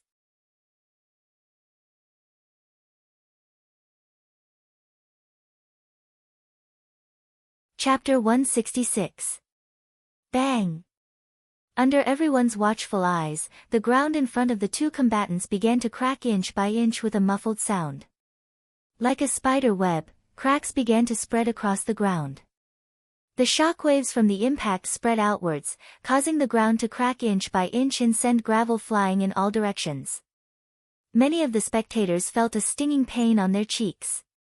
Some of the gravel even left deep cuts on their faces, causing them to bleed profusely. Step back! The preceptor hurriedly shouted. The entire auxiliary police force, who had lost their heads out of fear, immediately retreated and looked towards the center of the battlefield with fearful expressions. We'll step back as well. On the other hand, Xia Shi was the one who made the decision for the fairy tale side. Under his command, everyone retreated a certain distance away from the gravel that was flying towards them like bullets. Everyone's eyes were glued to the scene before them. Their eyes were filled with shock at Ryotaro's new identity and power, as well as shock at Noah's ability to hold his own against Ryotaro without falling into a disadvantageous position. Bang! Then, with another muffled sound, 2 figures flew out from the center of the battlefield where the shockwaves were spreading outwards. They scraped against the ground, creating 2 long trenches. It was not until they were more than 10 meters away from each other that they steadied themselves and looked at each other. Upon closer inspection, the expressions of Noah and Rentaro, who were standing opposite each other from a distance, were also different. Rentaro was tightly gripping his pitch-black metal prosthetic arm. The prosthetic leg on his right foot was also tightly fastened to the ground. His prosthetic eye, which had a geometric pattern on it, was staring at the figure opposite him. His chest was heaving up and down, and his face was slightly pale. It seemed that he had expended a lot of energy. Noah, on the other hand, was still holding the dazzling knight's sword. He wasn't panting, and his expression was still as steady as before. Other than his clothes being slightly dirted, he didn't show any other signs of abnormality. At this point, it was obvious who was giving their all in this battle, and who was still at ease. Noah looked at Ryotaro, who was panting heavily, and a heartfelt smile finally appeared on his face. You're quite capable, aren't you? So that's how it is, Rentaro. So this is the power you've been hiding all this time. Ever since I met you, I felt that you weren't simple at all. You've really hidden it well. I'll return the same to you. Ryotaro calmed his breathing and looked at Noah with a serious expression. I didn't expect that even after releasing my powers, I still wouldn't be able to defeat you. It's no wonder you have the ability to train an initiator at Yen Zhu's level. You've hidden your abilities well. It's a pity. Noah smiled calmly at first, then slowly withdrew his smile. If that's all you've got, I'd like to see how you're going to drag me onto the battlefield. After saying that, Noah swung his hand that was holding the sword. While drawing an arc of light, he slowly sheathed his sword back into the scabbard that he had been holding tightly in his left hand all this while. He then lifted the cloth bag that contained the scabbard and put away the knight's sword that had been sheathed back into the scabbard. Seeing Noah put away his weapon, not only the spectators, but even Ryotaro couldn't help but be stunned. What's the meaning of this? Noah didn't answer. Instead, he tossed the side pouch in the direction of Fairy Tail, and it was caught by Tina. This time, Ryotaro understood. Noah was planning to fight him barehanded. In that instant, Ryotaro couldn't help but feel a little angry at being looked down upon. Although Rentaro was also fighting barehanded, his right hand and right leg, which were made by chakra, were much tougher than normal weapons. Strictly speaking, they weren't even considered hands. In addition, if Rentaro were to fire the ammo cartridge hidden in his prosthetic limb, his attack power would increase by several folds. Since he could even penetrate a stage 4 protozoan in one hit, it would be a dead end if he were to face it with a pure human body. At that moment, Ryotaro revealed a somewhat stubborn smile. I won't go easy on you. Hearing this, Noah still didn't say a word. He only extended his hand and waved at Ryotaro. Ryotaro's mind heated up, and he crouched down. Then, like a spring that had been released, he violently charged at Noah. He didn't hold back at all, and his heavy fist heavily smashed into Noah's chest. Noah's body immediately trembled, and his body appeared a dozen meters away amidst the faint sound of something breaking through the air. However, an extremely blurry afterimage remained where he was. Bang! Ryotaro's fist heavily penetrated Noah's afterimage and scattered it. Immediately after, the sound of something breaking through the air was heard again. Noah's figure suddenly appeared beside Ryotaro like a ghost. His fist, which was covered in pitch-black rainwater, carried a sharp gust of wind and a fierce force as it mercilessly smashed into Ryotaro's head. At this moment, Noah's terrifying speed caused Ryotaro's pupils to shrink, and his prosthetic eye began to spin wildly. The prosthetic eye that was inserted into Ryotaro's left eye was a high-performance computer wrapped in a graphite transistor specification nanocore processor with a superalloy shell. In addition to various sensors, the prosthetic eye was also equipped with a multiplication function that could increase the brain's thinking speed by thousands of times. Therefore, in Ryotaro's eyes, the flow of time was extremely slow. Even the movements of the cursed child were similar to slow motion in Ryotaro's eyes.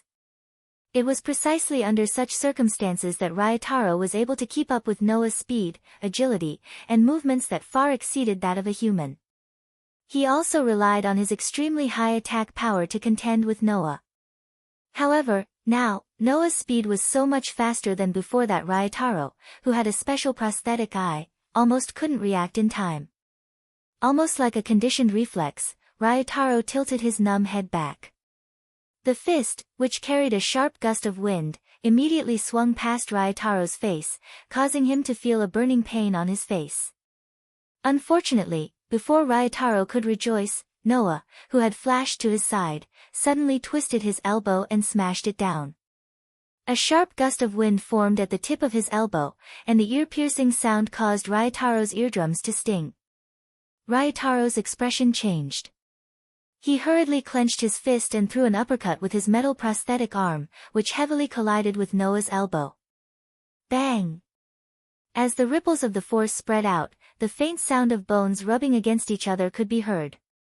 When the metal fist made of super alloy collided with Noah's elbow, Ryotaro, who thought that Noah's arm, which was made of ordinary flesh and blood, should have been fractured, felt the powerful force contained in the fist in the next second.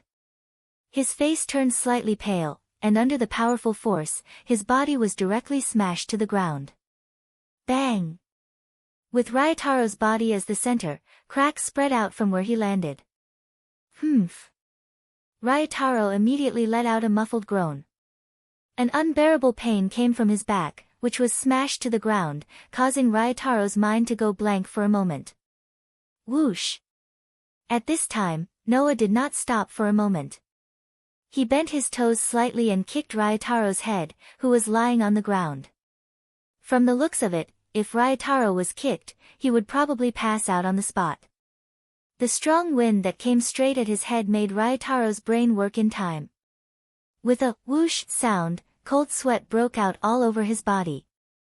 Ryutaro had no time to think about how embarrassed he was, nor did he have time to think about how Noah was able to knock him, who had a super alloy prosthetic arm, to the ground in a head-on collision. Instead, he rolled on the ground and dodged Noah's dangerous kick. Before Ryutaro could get up, the familiar sound of something breaking through the air was heard. Then, Noah, who was like a ghost, appeared in front of Ryutaro again. His speed was even more terrifying than before. Hiya! After realizing that he could not shake off Noah, Ryutaro's body suddenly tensed up. He shouted loudly, clenched his fist, and swung it at Noah, who appeared in front of him. Bang! A cartridge was fired, and the empty golden cartridge was thrown high into the air.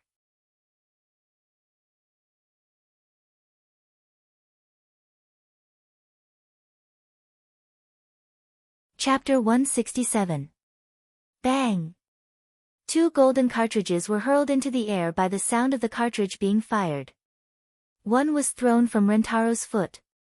The other was thrown from Rentaro's foot. Whoosh! An active firing pin that was suspected to be hidden inside Rentaro's nerves hit the bottom of the cartridge at his feet and discharged the cartridge.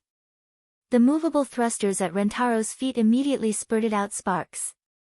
Together with an acceleration that could blow people away, Rentaro's entire body was propelled forward. Under the effect of the thrusters on his foot, not only did Rentaro's body flip over from the rolling state, but he also charged toward Noah instead of retreating. Immediately after, the Mega Punch, which had also fired its cartridge and obtained a push force, erupted with an extremely sharp sonic boom. It seemed to have stripped the air in front of it as it swung straight in Noah's direction. The pitch-black fist enlarged in his pitch-black pupils. The corner of Noah's mouth lifted, and he did not flinch at all. In the face of Rentaro's extremely terrifying attack, he did not hesitate at all. His palm clenched into a fist, and under the gaze of Rentaro's widened eyes, he smashed it heavily toward the incoming fist. Bang! An ordinary fist and a pitch-black heavy metal fist collided heavily together. The loud explosion was like a clap of thunder, spreading out and reverberating in the air. A powerful shockwave rapidly spread out from the point of contact between the two fists. The hard ground immediately exploded as if it had been bombarded by artillery fire. Wah! The surrounding crowd let out cries of alarm. While they were fleeing in a sorry state, they were also enduring the impact of the wind. For a moment, they were in a panic.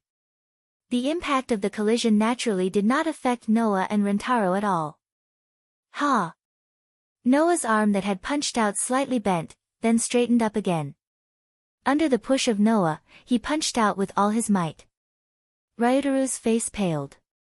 The violent force from Chao Kei's fist passed through his entire artificial arm and affected Ryutaru's body, causing his entire body to become numb.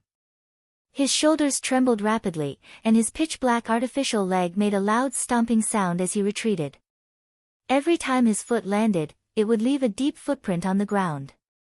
Only after retreating a dozen steps did he manage to stop himself from retreating and come to a halt. The second time. Undoubtedly, Rentaro's opponent's fist was only made of flesh and blood. However, for the second time, Rentaro, who had the super punch and the cartridge, was repelled by Rentaro's punch. The only emotion left in Rentaro's heart was shock. Chi! At this moment, Noah displayed a ghostly speed once again. He clenched his fist tightly and fiercely smashed it toward Rentaro.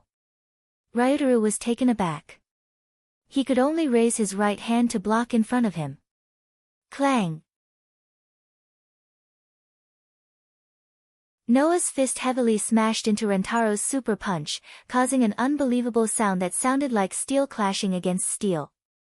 Rentaro was once again pushed back. He only managed to stabilize himself after taking 2 steps back. However, Noah also took a step forward and appeared in front of Rintaro again. He clenched his fist and pulled it back to his lower abdomen. In an instant, he threw out punch after punch. Clang! Clang! Clang! Clang! Clang! In an instant, the extremely inconceivable sound of steel clashing against steel resounded one after another like rhythmic syllables. Even in the entire space, it was clearly audible. Under Noah's fierce punches, Rintaro was forced to retreat step by step. He could only raise his super punch to block Noah's heavy blows. He kept groaning, and his face became paler and paler.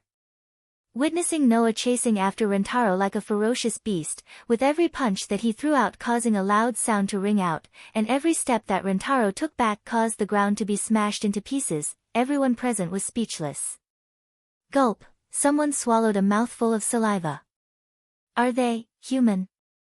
No one knew who made such a trembling voice. Everyone could only watch this scene in a daze, with different expressions on their faces. All the members of Fairy Tale raised their heads and puffed out their chests. Some of them had smiles on their faces and looked proud. Some of them looked in the direction of the auxiliary police force with sneers on their faces, as if they had just vented their frustrations. The people of the auxiliary police force looked at each other, speechless for a moment. Only then did they realize what kind of person they were trying to find trouble with. They all felt lucky that they didn't start a fight with Fairy Tale directly. Even Mayor Nagamasa showed a remorseful expression for a moment. If Mayor Nagamasa had known that Noah had such a level of combat power from the beginning, he definitely wouldn't have acted rashly. If he had known that Rintaro had such power in advance, he could have made arrangements in advance and made other plans.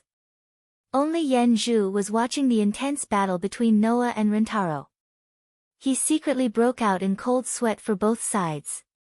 After all, Noah was equivalent to Yen Zhu's family and savior, while Rintaro was Yen Zhu's partner. No matter which side it was, Yen Zhu didn't want to see them get hurt. Clang clang clang clang clang clang. In the arena, Noah continued to swing his arms that were so heavy that they did not seem human. He landed blow after blow on Ryutaru's righteous hand. When he saw Ryutaru's face turn paler and paler due to the increasingly heavy impact, he narrowed his eyes and abruptly moved to the side of Ryutaru. Whoosh! In the next moment, Noah turned sideways, spun around, and kicked Rintaro's hand. Clang! Rintaro was caught off guard and was directly sent flying by the kick, which was much heavier than a punch.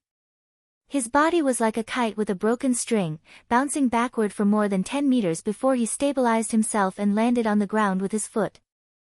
Bang! However, almost at the same time Rintaro landed on the ground, a foot kicked Rintaro's other foot, causing him to cry out in pain and kneel on the ground on one knee. Ugh! Rintaro squeezed out a muffled groan from his throat. Gritting his teeth, he was about to push himself up when his vision suddenly darkened, and a familiar figure appeared. He subconsciously raised his head and looked in front of him. After a while, Rintaro saw Noah's unusually calm face looking down at him from above. The scene of Rintaro kneeling on one knee in front of Noah was presented to everyone in the field. Looking at it this way, everyone could tell who had won and who had lost. That's it, Noah said regretfully as he looked down at Rintaro, who was looking up at him. It seems that Rintaro, you don't have the ability to drag me to the battlefield. Rintaro's expression hardened. Just as he was about to stand up, a black revolver with a large caliber was placed in front of him, and the muzzle was pointed at his forehead. You have no chance of winning, Rintaro. Even if you're the product of the new human creation project, the outcome has already been determined.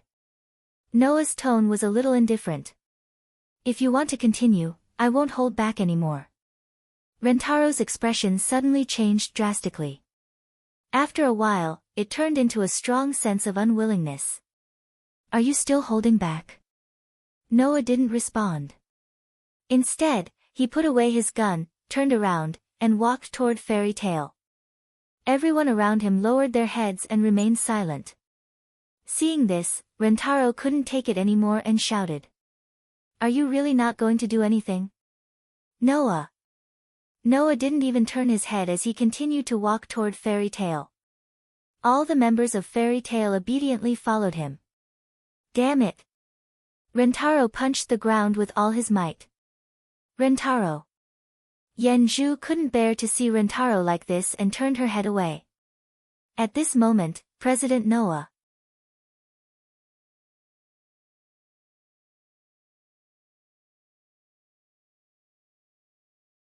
Chapter 168. President Noah. Following this voice, everyone present, whether it was the promoter or the initiator, whether it was the plundered generation or the cursed child, all widened their eyes in shock. Noah suddenly stopped in his tracks. Together with all the members of Fairy Tale, he froze on the spot. Basically, as long as you were a resident of Tokyo, you would recognize this voice. Even if you didn't hear it with your own ears, this voice has been heard countless times on TV. Immediately, everyone, including Noah, raised their heads and looked towards the source of the voice. Over there, a group of people were standing on a small hill, facing the people on this side. Among these people, there were old, young, men, and women. There were about 100 to 1,000 people. Even if they were scattered, they still filled up the top of the hill. They didn't bring umbrellas, nor did they bring any tools to shelter themselves from the rain. Just like that, they exposed themselves to the pitch-black rain, allowing the black raindrops to hit their bodies. A pair of bright, spirited eyes filled with hope and anticipation met this side, entering into the eyes of the crowd. At the front of these people, the Holy Son of Heaven stood at the head of the table, also exposing himself to the dark rain. His white body seemed to emit light, creating a sharp contrast with the dark rain around him, making it impossible for people to forget his figure at this moment. Lord Holy Son of Heaven. Everyone present let out a cry of surprise. When they saw the people standing behind the Holy Son of Heaven, they were stunned speechless. Lord Holy Son of Heaven. Yenju, Hina, Xiashi, and the others all said with a blank expression. Lord Holy Son of Heaven. My hall leader, who lost a leg, stood up with the help of Zhao Xia and said with some excitement. Why would Lord Holy Son of Heaven appear here like this? Please quickly take shelter from the rain. It seems that my hall leader was very surprised by the Holy Son of Heaven's action of standing in the dark rain. However, the one who responded to my hall leader's words was not the Holy Son of Heaven, but a beautiful figure who walked out from the crowd and came to the Holy Son of Heaven's side. I called Lord Holy Son of Heaven here. Looking at the beautiful figure standing next to the Holy Son of Heaven, Rentaro also showed a shocked expression. Miss Mugang. That is Mugang. Seeing Xing Tianzi and Mu Gung standing on the small hill with a group of people, their gazes converging in this direction, or more accurately, converging on him, Noah frowned. What are you all doing? President Noah. The Holy Son of Heaven clasped his hands together in prayer and placed them in front of his chest, but his eyes were fixed on Noah. The people here all came with me willingly. Is that so? Noah's brows still did not relax in the slightest. Bearing the hopeful and expectant gazes of those people, he spoke in a deep voice. What? Noah. Mugging took a step forward and shouted at Noah. Almost all of the people here are from the plundered generation, they are all residents of Tokyo. President Noah. The Holy Son of Heaven also raised his voice, bent his upper body forward, and shouted at Noah. They all have something to say to you, please listen to their voices. The audience was dead silent. Noah just raised his head and looked at the direction of the hill, his eyes slightly stirred up a circle of ripples. And under Noah's gaze, the men and women, old and young all looked at each other, stepped forward, bent their body, and bowed deeply to Noah. President Noah. Please save us. Save the entire Tokyo area. Such a sentence resounded loudly in the air and drilled into the ears of everyone present. All of the members of Fairy Tale were stunned. The police auxiliary force led by the head of the police department all had their mouths wide open, their faces were full of disbelief. Rentaro, Yenju, Hina, Xiaoshi, and the others were all speechless, showing a dazed expression. Noah's heart slightly trembled, his fists suddenly clenched. What's going on? What's going on? Is this a call for help from the plundered generation? Is this a call for help from the residents of Tokyo? Didn't they want Fairy Tail to disappear? Didn't they want all the cursed children to die? Didn't they not need other people's help? Didn't they not trust the ability of the police? In that case, what were they doing now? This is a request from the residents of Tokyo. Sheng Tianzi was still praying with his hands clasped in front of his chest, like a saint guarding Noah, and closed his eyes. President Noah, I know that many people in the Tokyo area are rejecting the cursed child, and many of them are rejecting the fairy tale. When their lives are in danger, they even don't hesitate to vent their inner fear on the fairy tale, which has completely disappointed you in the Tokyo area. But, please believe in us, believe in the entire Tokyo area. Sheng Tianzi raised his praying hand and pressed it against his forehead, his tone was sincere and pleading. This world is full of contradictions. The Tokyo area is the same. Some people reject you, but some people like you from the bottom of their hearts. Some people show their ugly and dark side everywhere, but there are also people who have always believed that the human heart is beautiful and kind in the end. The people here, even if they are about to face the invasion of the proto-god animals, still have expectations for you. Even in this world full of despair, there is always hope in their hearts. Sheng Tianzi opened his eyes and stared at Noah with strong emotions. This is the only hope left in this world, and also the only beauty left in humanity. So, President Noah, I beg you. Not in the name of justice. Not in the name of righteousness. Not for the country. Not for the Tokyo area. Please protect the only hope left in this world. After saying that, Elysian son of heaven heavily bent his body and gave Noah the most respectful bow he had ever given him. This bow was not a request to Noah as Sheng Tianzi, but as an ordinary girl who also held hope in her heart and longed for peace, making a request to Noah. On the side, Mugino silently bent down and bowed. Rentaro stood up with Yen Zhu's help and bowed as well. Our police chief and Asahi looked at each other and slowly bowed. The policemen of the police auxiliary force all looked at each other for a while, then showed a firm expression and bowed to Noah. President Noah. Behind Sheng Tianzi and Mugino, the Tokyo area residents who still maintained a bowing posture once again let out a loud and clear voice. Please save us. All of the members of Fairy Tail were dumbfounded on the spot, unable to utter a single word. Xiaoshi and Hina turned their heads at the same time, and cast their eyes on Noah. Noah stared blankly at the people in front of him, looking at the determined expression on their faces and the light of hope in their eyes. His heart trembled, and trembled again. Hope. So, in this world, there is still hope. Buzz. At this time, in front of Noah, a gorgeous halo suddenly bloomed, like a halo enveloping the space in front of Noah.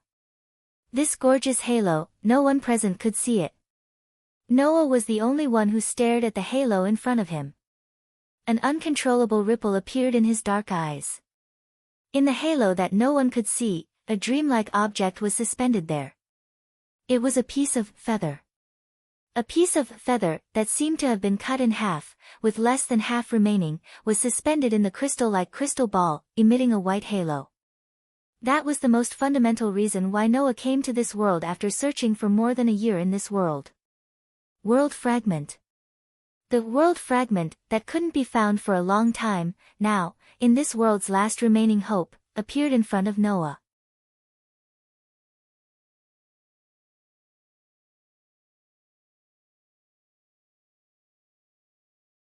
Chapter 169.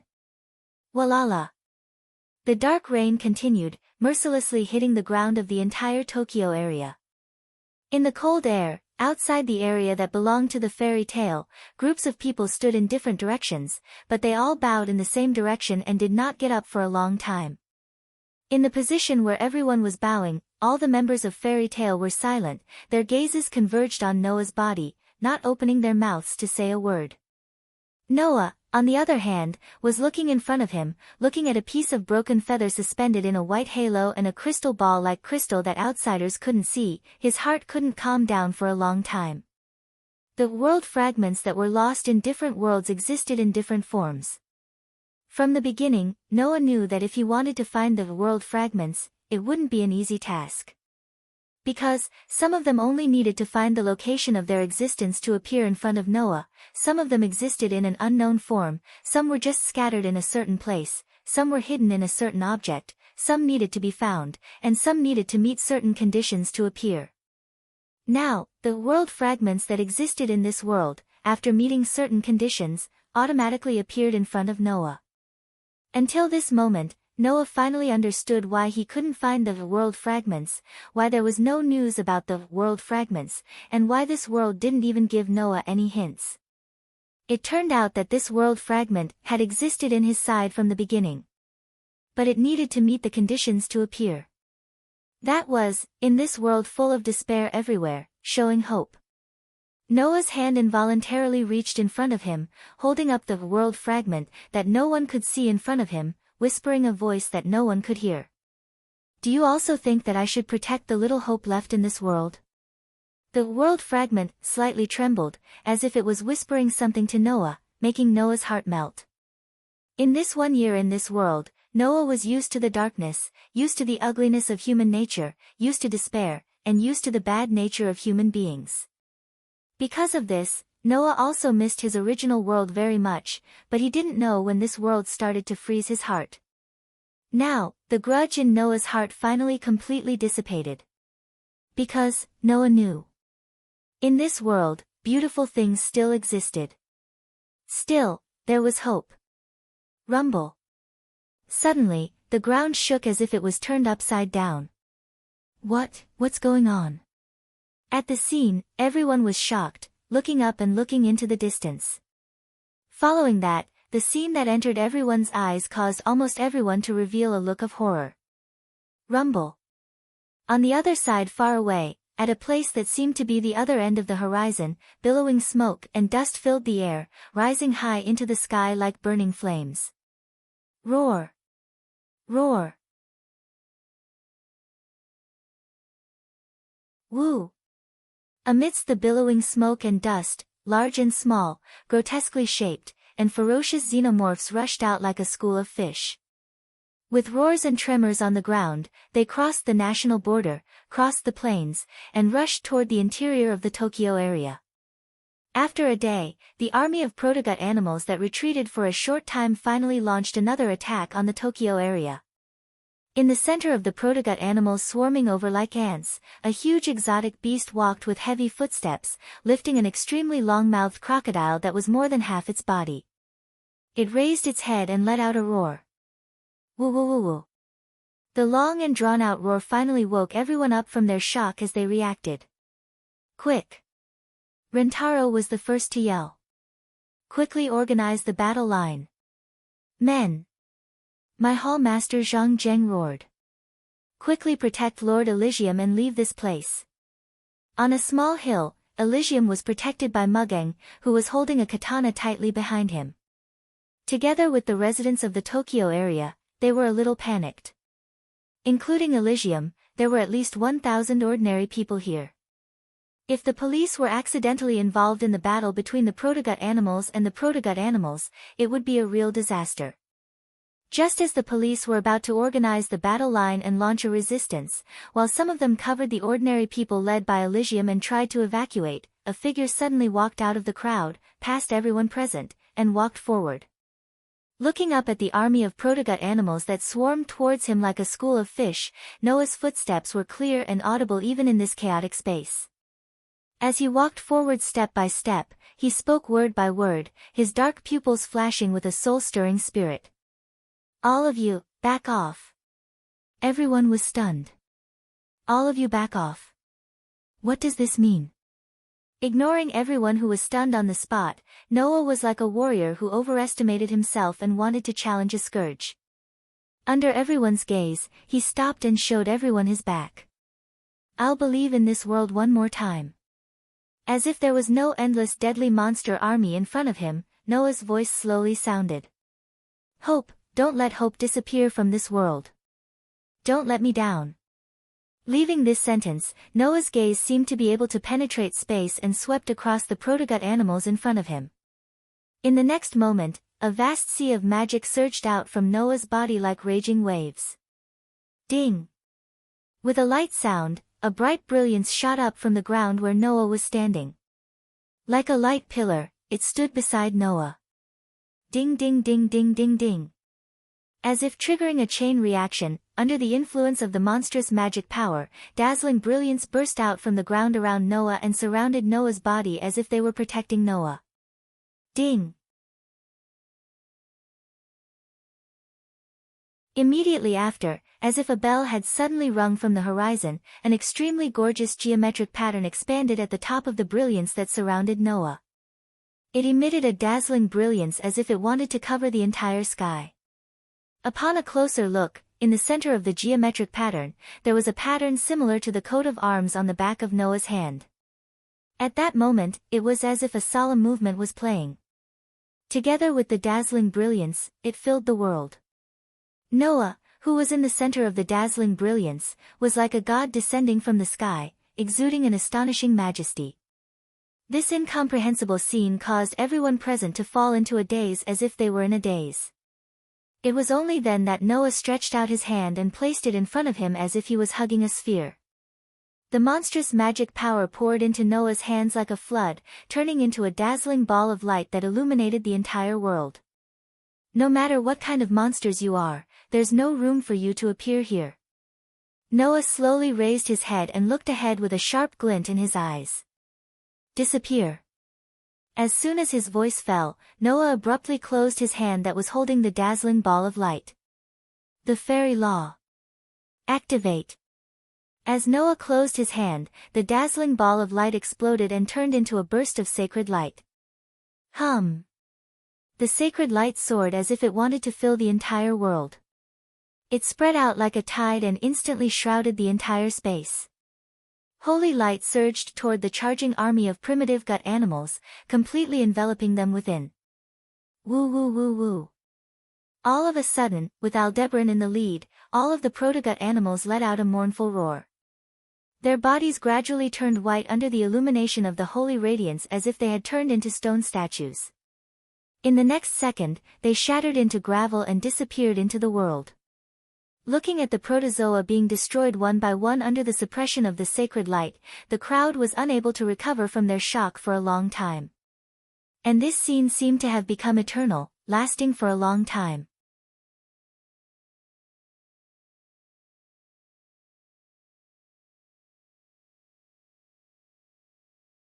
Chapter 170. 3 days later, the manufacturing of the monolith began. Now, from any corner of the Tokyo area, looking in the direction of Monolith 32, almost everyone could see the scene of a large number of helicopters and transport planes transporting huge square blocks of metal through specially reinforced hanging nets. The method of manufacturing the monolith was actually quite simple.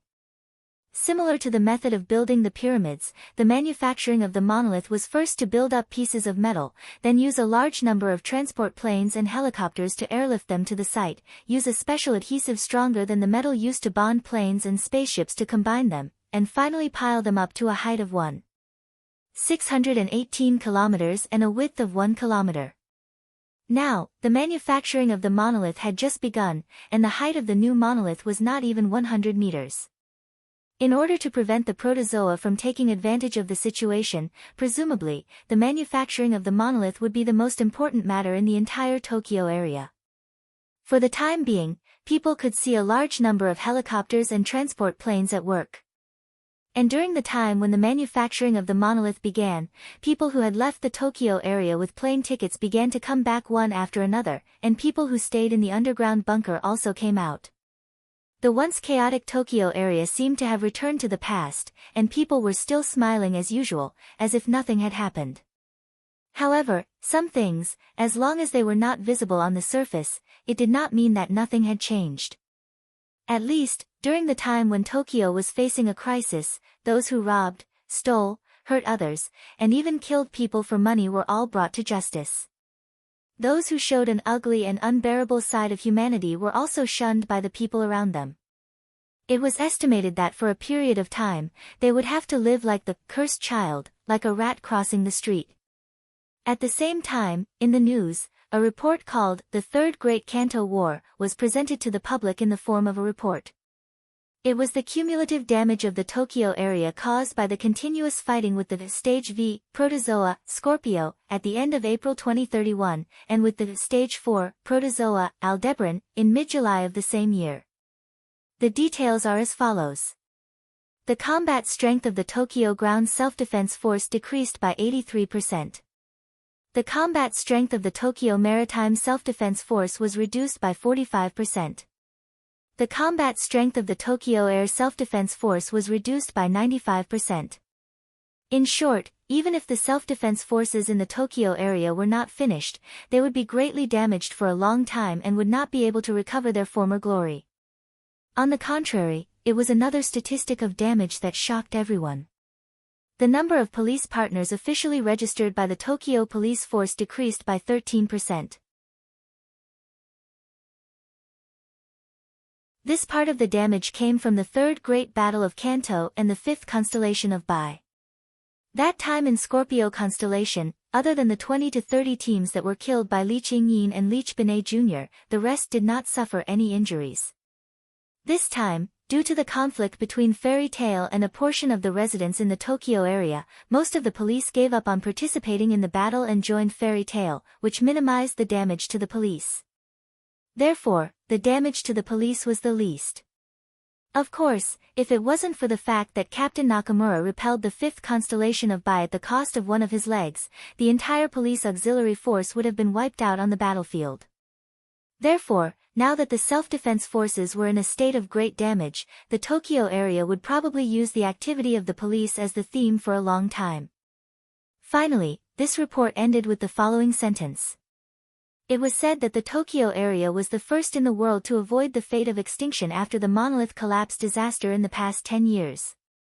And the name of the person who saved the entire Tokyo area and made this unprecedented case was deeply engraved in the hearts of the residents of the entire Tokyo area. The president of Fairy Tail, Noah Doria. In the hall, Xia Shi was watching the TV in front of him with a tray in his hand.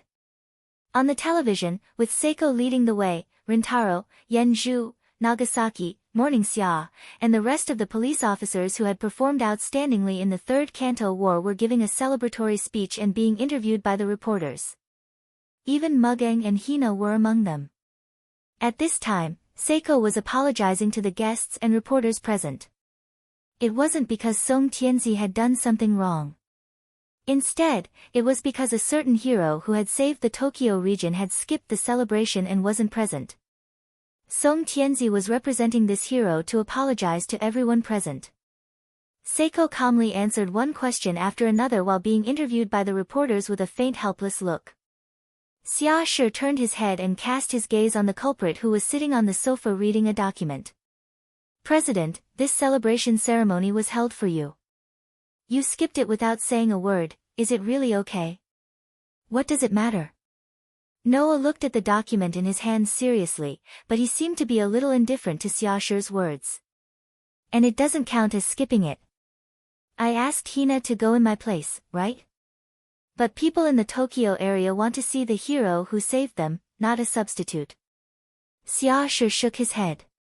If the president doesn't come, a lot of people will be disappointed. You're wrong. Noah glanced at Xia Shi and curled his lips.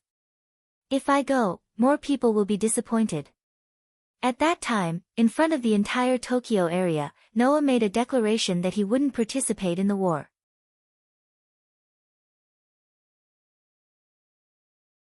At that time, many people didn't think they were wrong.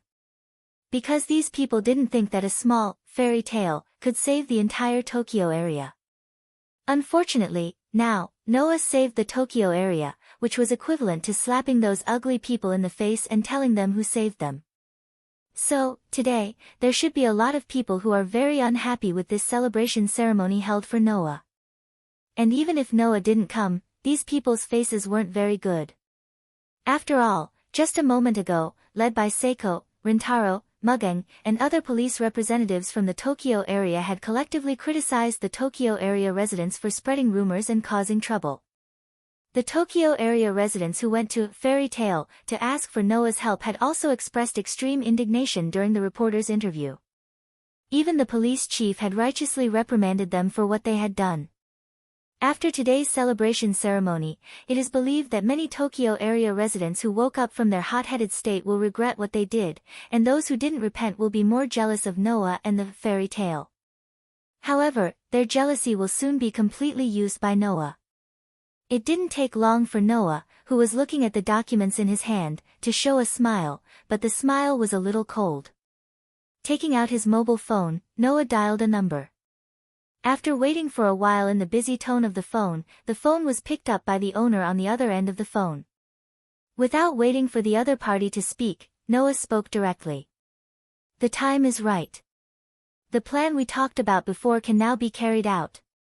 Hearing this sentence, on the other end of the phone, a deliberately suppressed silence lasted for a while. After a while, a slightly happy and charming voice sounded and passed into Noah's ears. "I understand. I will let my people get ready. We owe you a favor, little Noah." Noah put the phone to his ear and held the document in his hand. The smile on his face was unusually cold.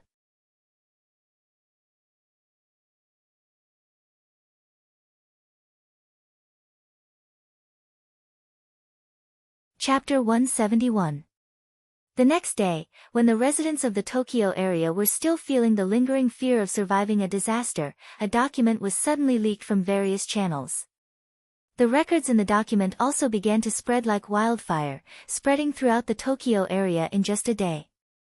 And when this news was confirmed to be correct, the people of the entire Tokyo area were furious, causing the Tokyo area to once again become chaotic.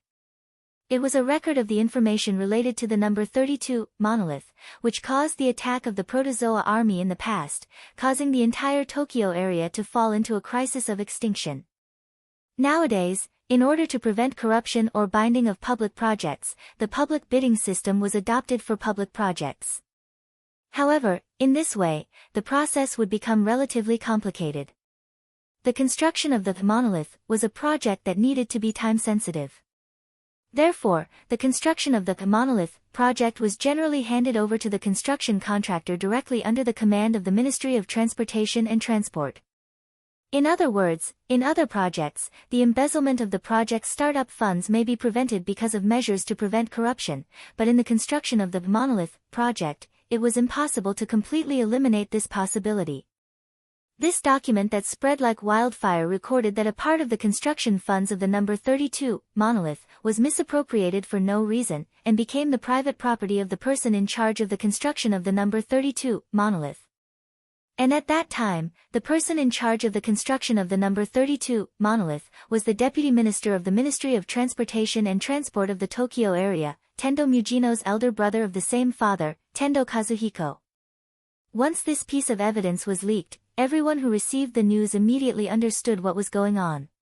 They understood why the Stage 4 Protozoa Aldebaran could attach to the monolith, and the reason why the number 32 monolith collapsed after injecting lithium corrosive liquid into the monolith.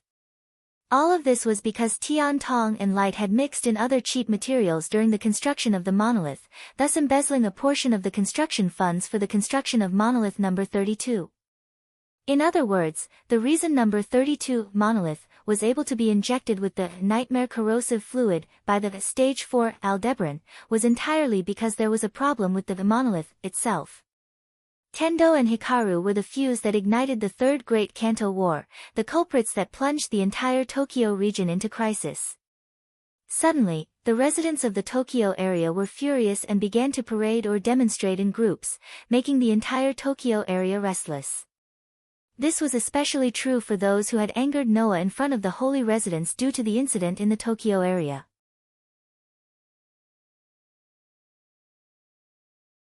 As a result, they were saved by Noah in the end and lost all their face.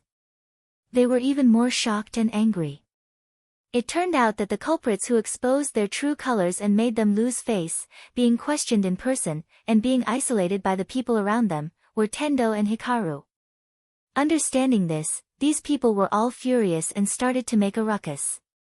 They took the lead to parade or demonstrate in the streets, turning the grievances of the past few days into indignation, and strongly demanded the Tokyo area to severely punish Tendo and Hikaru. At this time, when everyone in the Tokyo area was angry, another document was released. The Tendo clan was a famous clan that produced many financial and political leaders. This was something that everyone knew. In the process of the Tendo clan's development, the people of the Tendo clan were inevitably tainted with several dirty things. For example, Tendo and Hikaru, there were many people who engaged in corruption. This document was the criminal evidence of the Tendo clan's corruption. Originally, the people mentioned in this criminal evidence were all insignificant people in the Tendo clan. Even if the matter was exposed, the Tendo clan could push them out and completely stay out of it. There wouldn't be any damage. However, when this criminal evidence was released at this time, the situation was completely different. The residents of the Tokyo area, who were in a mess because of various reasons, were furious. Under the influence of various emotions, they were hot-headed and pointed the spearhead at the entire Tendo clan. As a result, all the posts that the Tendo clan members were responsible for were blindly complained and reported by the residents of Tokyo, causing all the Tendo clan members to be thoroughly investigated. With this investigation, all kinds of dirty things were exposed. Many of the Tendo clan's big shots were either betrayed by their partners who had always been in cahoots with them in order to protect themselves, or they had to temporarily leave their posts to avoid the limelight because of the residents of the Tokyo area. As a result, it naturally caused the entire Tokyo area to be in chaos. After all, many posts in the Tokyo area were indispensable for the Tendo clan members. If the Tendo clan were to be punished, the Tokyo area would definitely not be able to survive. It was also because of this that the Holy Son of Heaven couldn't do anything to the Tendo Chrysanthemum Prime Minister and could only let him do whatever he wanted. The Tendo clan also relied on this and didn't pay much attention to this incident. They didn't expect that the real disaster had completely fallen on the Tendo clan. Almost at the same time when the Tendo clan's big shots left their posts for various reasons, as if it was arranged in advance, everyone's posts were replaced by others the next day. Everything was carried out in an orderly manner.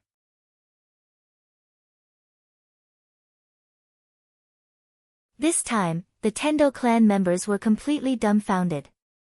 Whether guilty or innocent, all the posts of the Tendo clan members were replaced by others. Even those who were fine after the incident were destined not to return to their original posts. Even the position of the Tendo Chrysanthemum Prime Minister's assistant was revoked because of public opinion. That was to say, everyone in the Tendo clan was forced to be laid off. The Tendo clan was completely finished. The Tendo clan was a first-class mansion located in the first district of the Tokyo area. The huge Western-style building was not so much a mansion, but more like a cottage in the countryside. Due to the invasion of Gastralia, the people of the country were already suffering from the land problem. But the Tendo clan's main gate was more than 100 meters away from the entrance of the mansion. The structure of the mansion was under the care of a gardener. The trees in the courtyard were trimmed very neatly, forming a complete left and right symmetry. The fountain that imitated the shape of a bathing angel was also inlaid with shell-like decorations everywhere. With the stupefied Mugen and Rentaro, Noah walked into the Tendo clan's mansion, pushed open the door of a room, and walked in. This was a pure Japanese-style room. In the center of the room, the Tendo Chrysanthemum Prime Minister sat there with his eyes closed. As usual, he was full of majesty. However, they didn't know if it was a psychological effect, but Mugen and Rentaro felt that today, the Tendo Chrysanthemum Prime Minister seemed to have a different temperament. It was like the sorrowful aura of a hero past his prime. As if he had been waiting for Noah's group to arrive, the Tendo Chrysanthemum Prime Minister slowly opened his eyes and stared at Noah with a sharp gaze. Noah calmly walked in and came in front of the Tendo Chrysanthemum Prime Minister. However, he didn't sit down, but stood in front of the Tendo Chrysanthemum Prime Minister, looking down at him and indifferently said, "Your Excellency Tendo, how have you been?" The Tendo Chrysanthemum Prime Minister completely ignored Noah's meaningless greetings. He stared at Noah's face and spoke with an old and hoarse voice. How did you do it? Oh. Noah pretended to be surprised and smiled. Your Excellency Tendo is only asking me how to get the evidence of the Tendo clan's corruption. There are many ways to get the evidence of those nobodies. We have never spent the effort to clean up their deeds. The Tendo chrysanthemum coldly said. If it wasn't for you leaking the evidence of Kazuhito's crimes, even if you released the evidence, it wouldn't have affected us. No, in fact, its influence is that great. Noah mockingly said. Your Excellency Tendo, haven't you already understood its influence? The Tendo chrysanthemum Prime Minister's expression sank.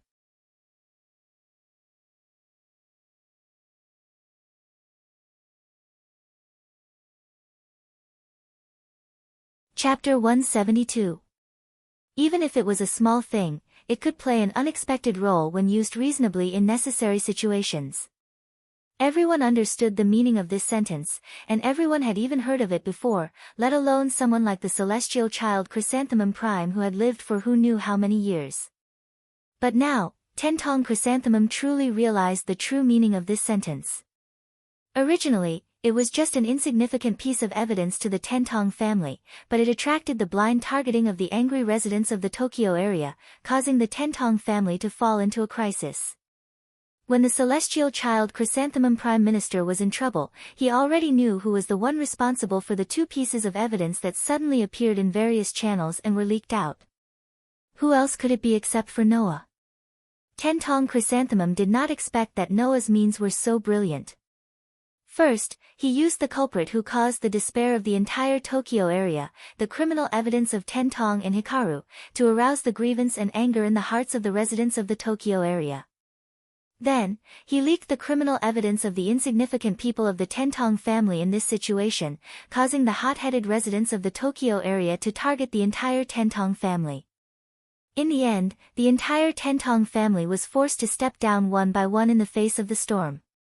This was not a big deal. After all, as long as the Tentong family pushed out the culprit, Tentong and Hikaru, who caused the anger of the residents of the Tokyo area, the residents of the Tokyo area would calm down. At that time, the people of the Tentong family could still return to their posts. However, as if it was arranged in advance, as soon as the people of the Tentong family temporarily left their posts, all their posts were replaced by others. Even Tentong Chrysanthemum, an assistant official, was dismissed because of public opinion and fell into a situation where he had nothing. It was not until this moment that Tentong Chrysanthemum understood that the Tentong family had completely lost everything they had in the past. Including him, Tentong Chrysanthemum himself. Did you arrange those people? Tentong Chrysanthemum looked at Noah with cold eyes, but his fists were clenched tightly. Where did you find so many people who have the ability to replace my Tentong family? Not everyone would be able to climb up the ranks smoothly. The layoff of the Tiantong family this time provided a good opportunity for someone to be promoted. But if one wanted to stand firmly in this position, how could one do it without a certain ability? Empyrean Chrysanthemum didn't understand where Noah found so many capable people. In response, Noah glanced at Chrysanthemum Tentong and extended his hand to the side. Rentaro handed a document to Noah with a complicated expression.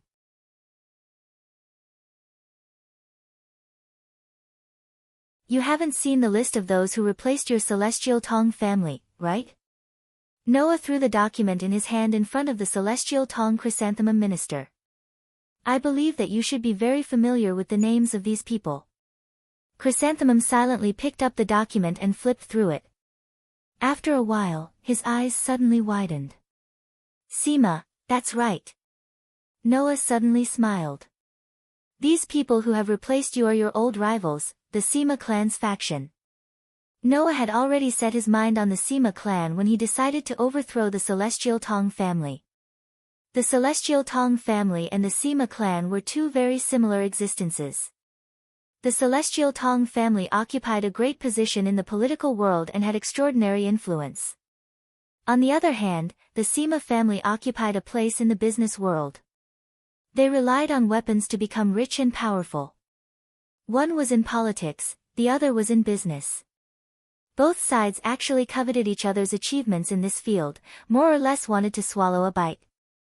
Therefore, the Celestial Tong family and the Sima clan had various disputes for various reasons. This was also one of the reasons why Mu Geng and Mu Ji knew each other and were like fire and water. And it just so happened that Noah met the eldest daughter of the Sima clan at a very suitable time, Sima Mu Ji herself. After the bullet incident, Mu Ji found Noah. Noah privately negotiated with Mu Ji, hoping that Mu Ji could become a necessary force when he overthrew the Celestial Tong family. It was also because of this that Mu Ji helped Noah find evidence of the Celestial Tong family's crimes. This time, it was also because of Mu Ji's secret operation that the Celestial Tong Waguang and the Celestial Tong family's matters were spread to the whole Dongjing area in just one day, causing such a movement.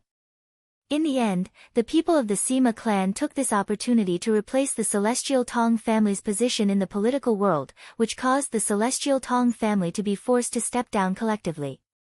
The operations in the Dongjing area could still be carried out in an orderly manner, reducing the impact of the Celestial Tong family on the Dongjing area to a freezing point. It turned out to be like this. It turned out to be like this.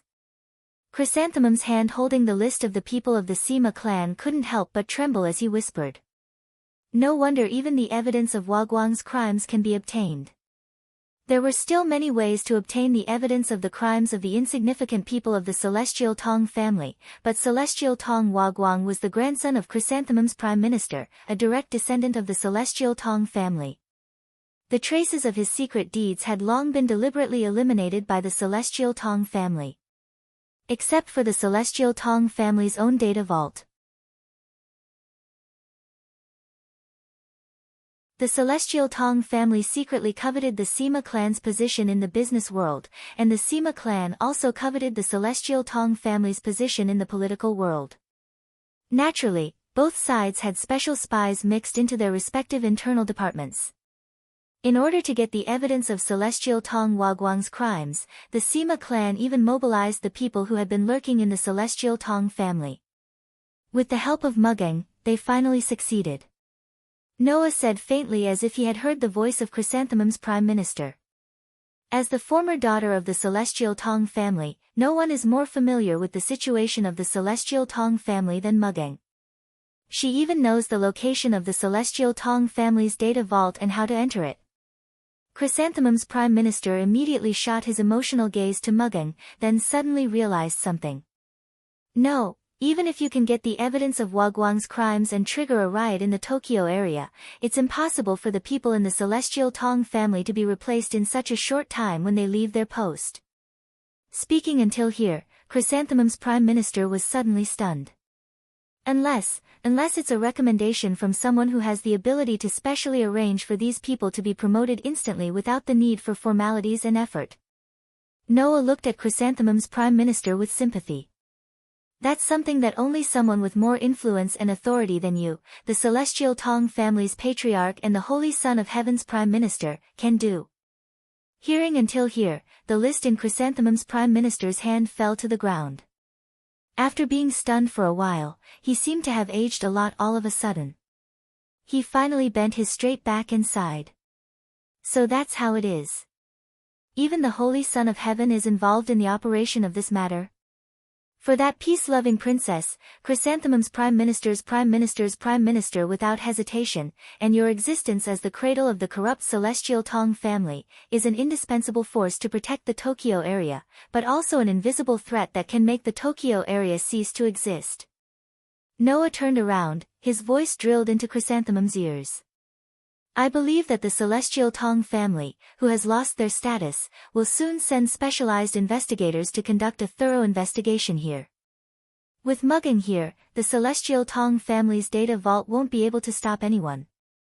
All the dirty things that the Celestial Tong family has done will be exposed to everyone's eyes. The Celestial Tong family is completely finished. Leaving this sentence, Noah lifted his feet and walked out of the door without looking back. Ryotaro looked at the aged Chrysanthemum's prime minister with a complicated expression, then finally sighed, followed behind Noah, and left the scene. Only Mugging raised his slightly gloomy face, looked at Chrysanthemum's prime minister, then slowly raised his hand holding the long sword, and put it on the long sword. Chrysanthemum's prime minister also raised his head, his cloudy eyes met Mugging's face. Are you going to kill me? Your crime is enough to be sentenced to death. Mugging said in a low voice. Noah has already negotiated with the Holy Son of Heaven. I will be the one to execute your death sentence. Is that so? Chrysanthemum's prime minister said sarcastically. I didn't expect that in the end, you, a vengeful ghost who crawled back from hell, would actually succeed in your revenge. That's why I am very grateful to the person who helped me achieve my goal. Mugging slowly pulled out his sword, his eyes flashed with deadly hatred and murderous intent. It's over. Chrysanthemum's prime minister. After saying that, the cold light of the sword flashed in the dark room. Poochie. Red blood flew into the air, dyeing the entire ground red.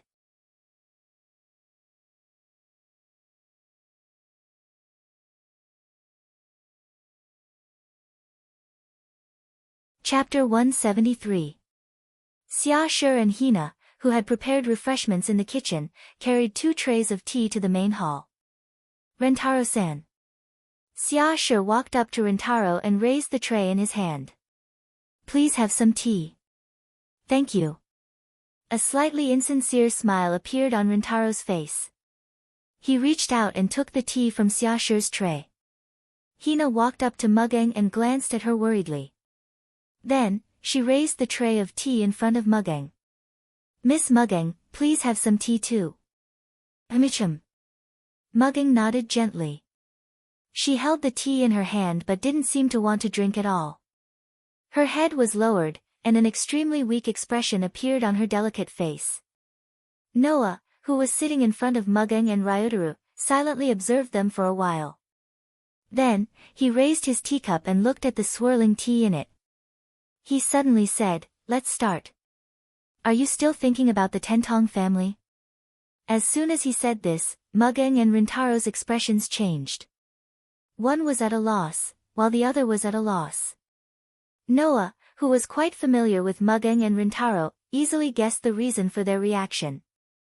Rintaro was probably feeling uncomfortable because the Tentong family that adopted him was destroyed just like that. His adoptive father was also sentenced to death right in front of him. After all, when Mugging's parents were killed by the Tentong family, Rintaro also left the Tentong family with Mugging.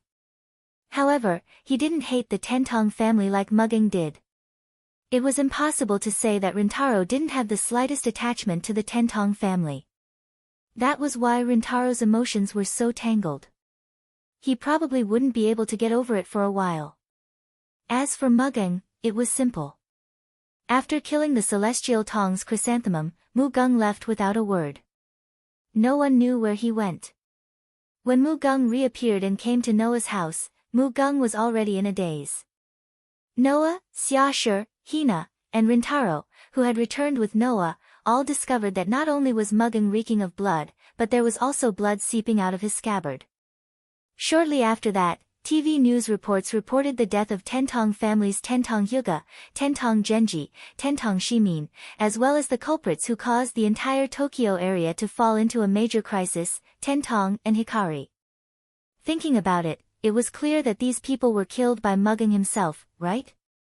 And these people, if nothing unexpected happened, were the masterminds behind the deaths of Mugging's parents. It seemed that Mugging had somehow found out about the murderers of his parents. After killing the celestial Tong's chrysanthemum, he rushed to various places without stopping to kill his enemies. Now, all of his enemies had been killed by his own hands, and the Tiantong family was finished. Mugung, who had buried all of the Tiantong family as the meaning of his life, knew what would be left after taking his revenge. Emptiness.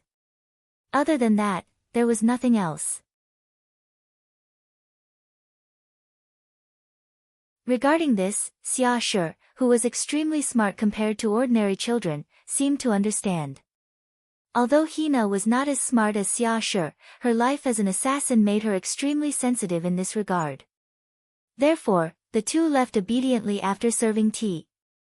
In this regard, Noah pondered in his heart for a while, then took a deep breath and made a decision. Mugging, Rintaro. At that moment, Noah thought about what to say in his heart and said, "Can you listen to a somewhat willful request of mine?" Hearing this, Mugging and Rintaro were stunned at the same time. After looking at each other blankly, they sorted out their inner emotions and pulled themselves together a little. "What is it that requires you to speak in such a solemn manner?" Rintaro asked with some confusion. "You've helped us a lot. If there's anything you need my help with and I can do it, I'll definitely help you. Go ahead." Mugging nodded concisely. "You've helped me take revenge. No matter what it is, I'll agree to it." "Don't be so sure." Noah shook his head and his expression became extremely serious. "After all, I want you to disband the Tentong Civilian Guard Company and join Fairy Tail." "Join Fairy Tail?" Mugging and Rintaro were both stunned.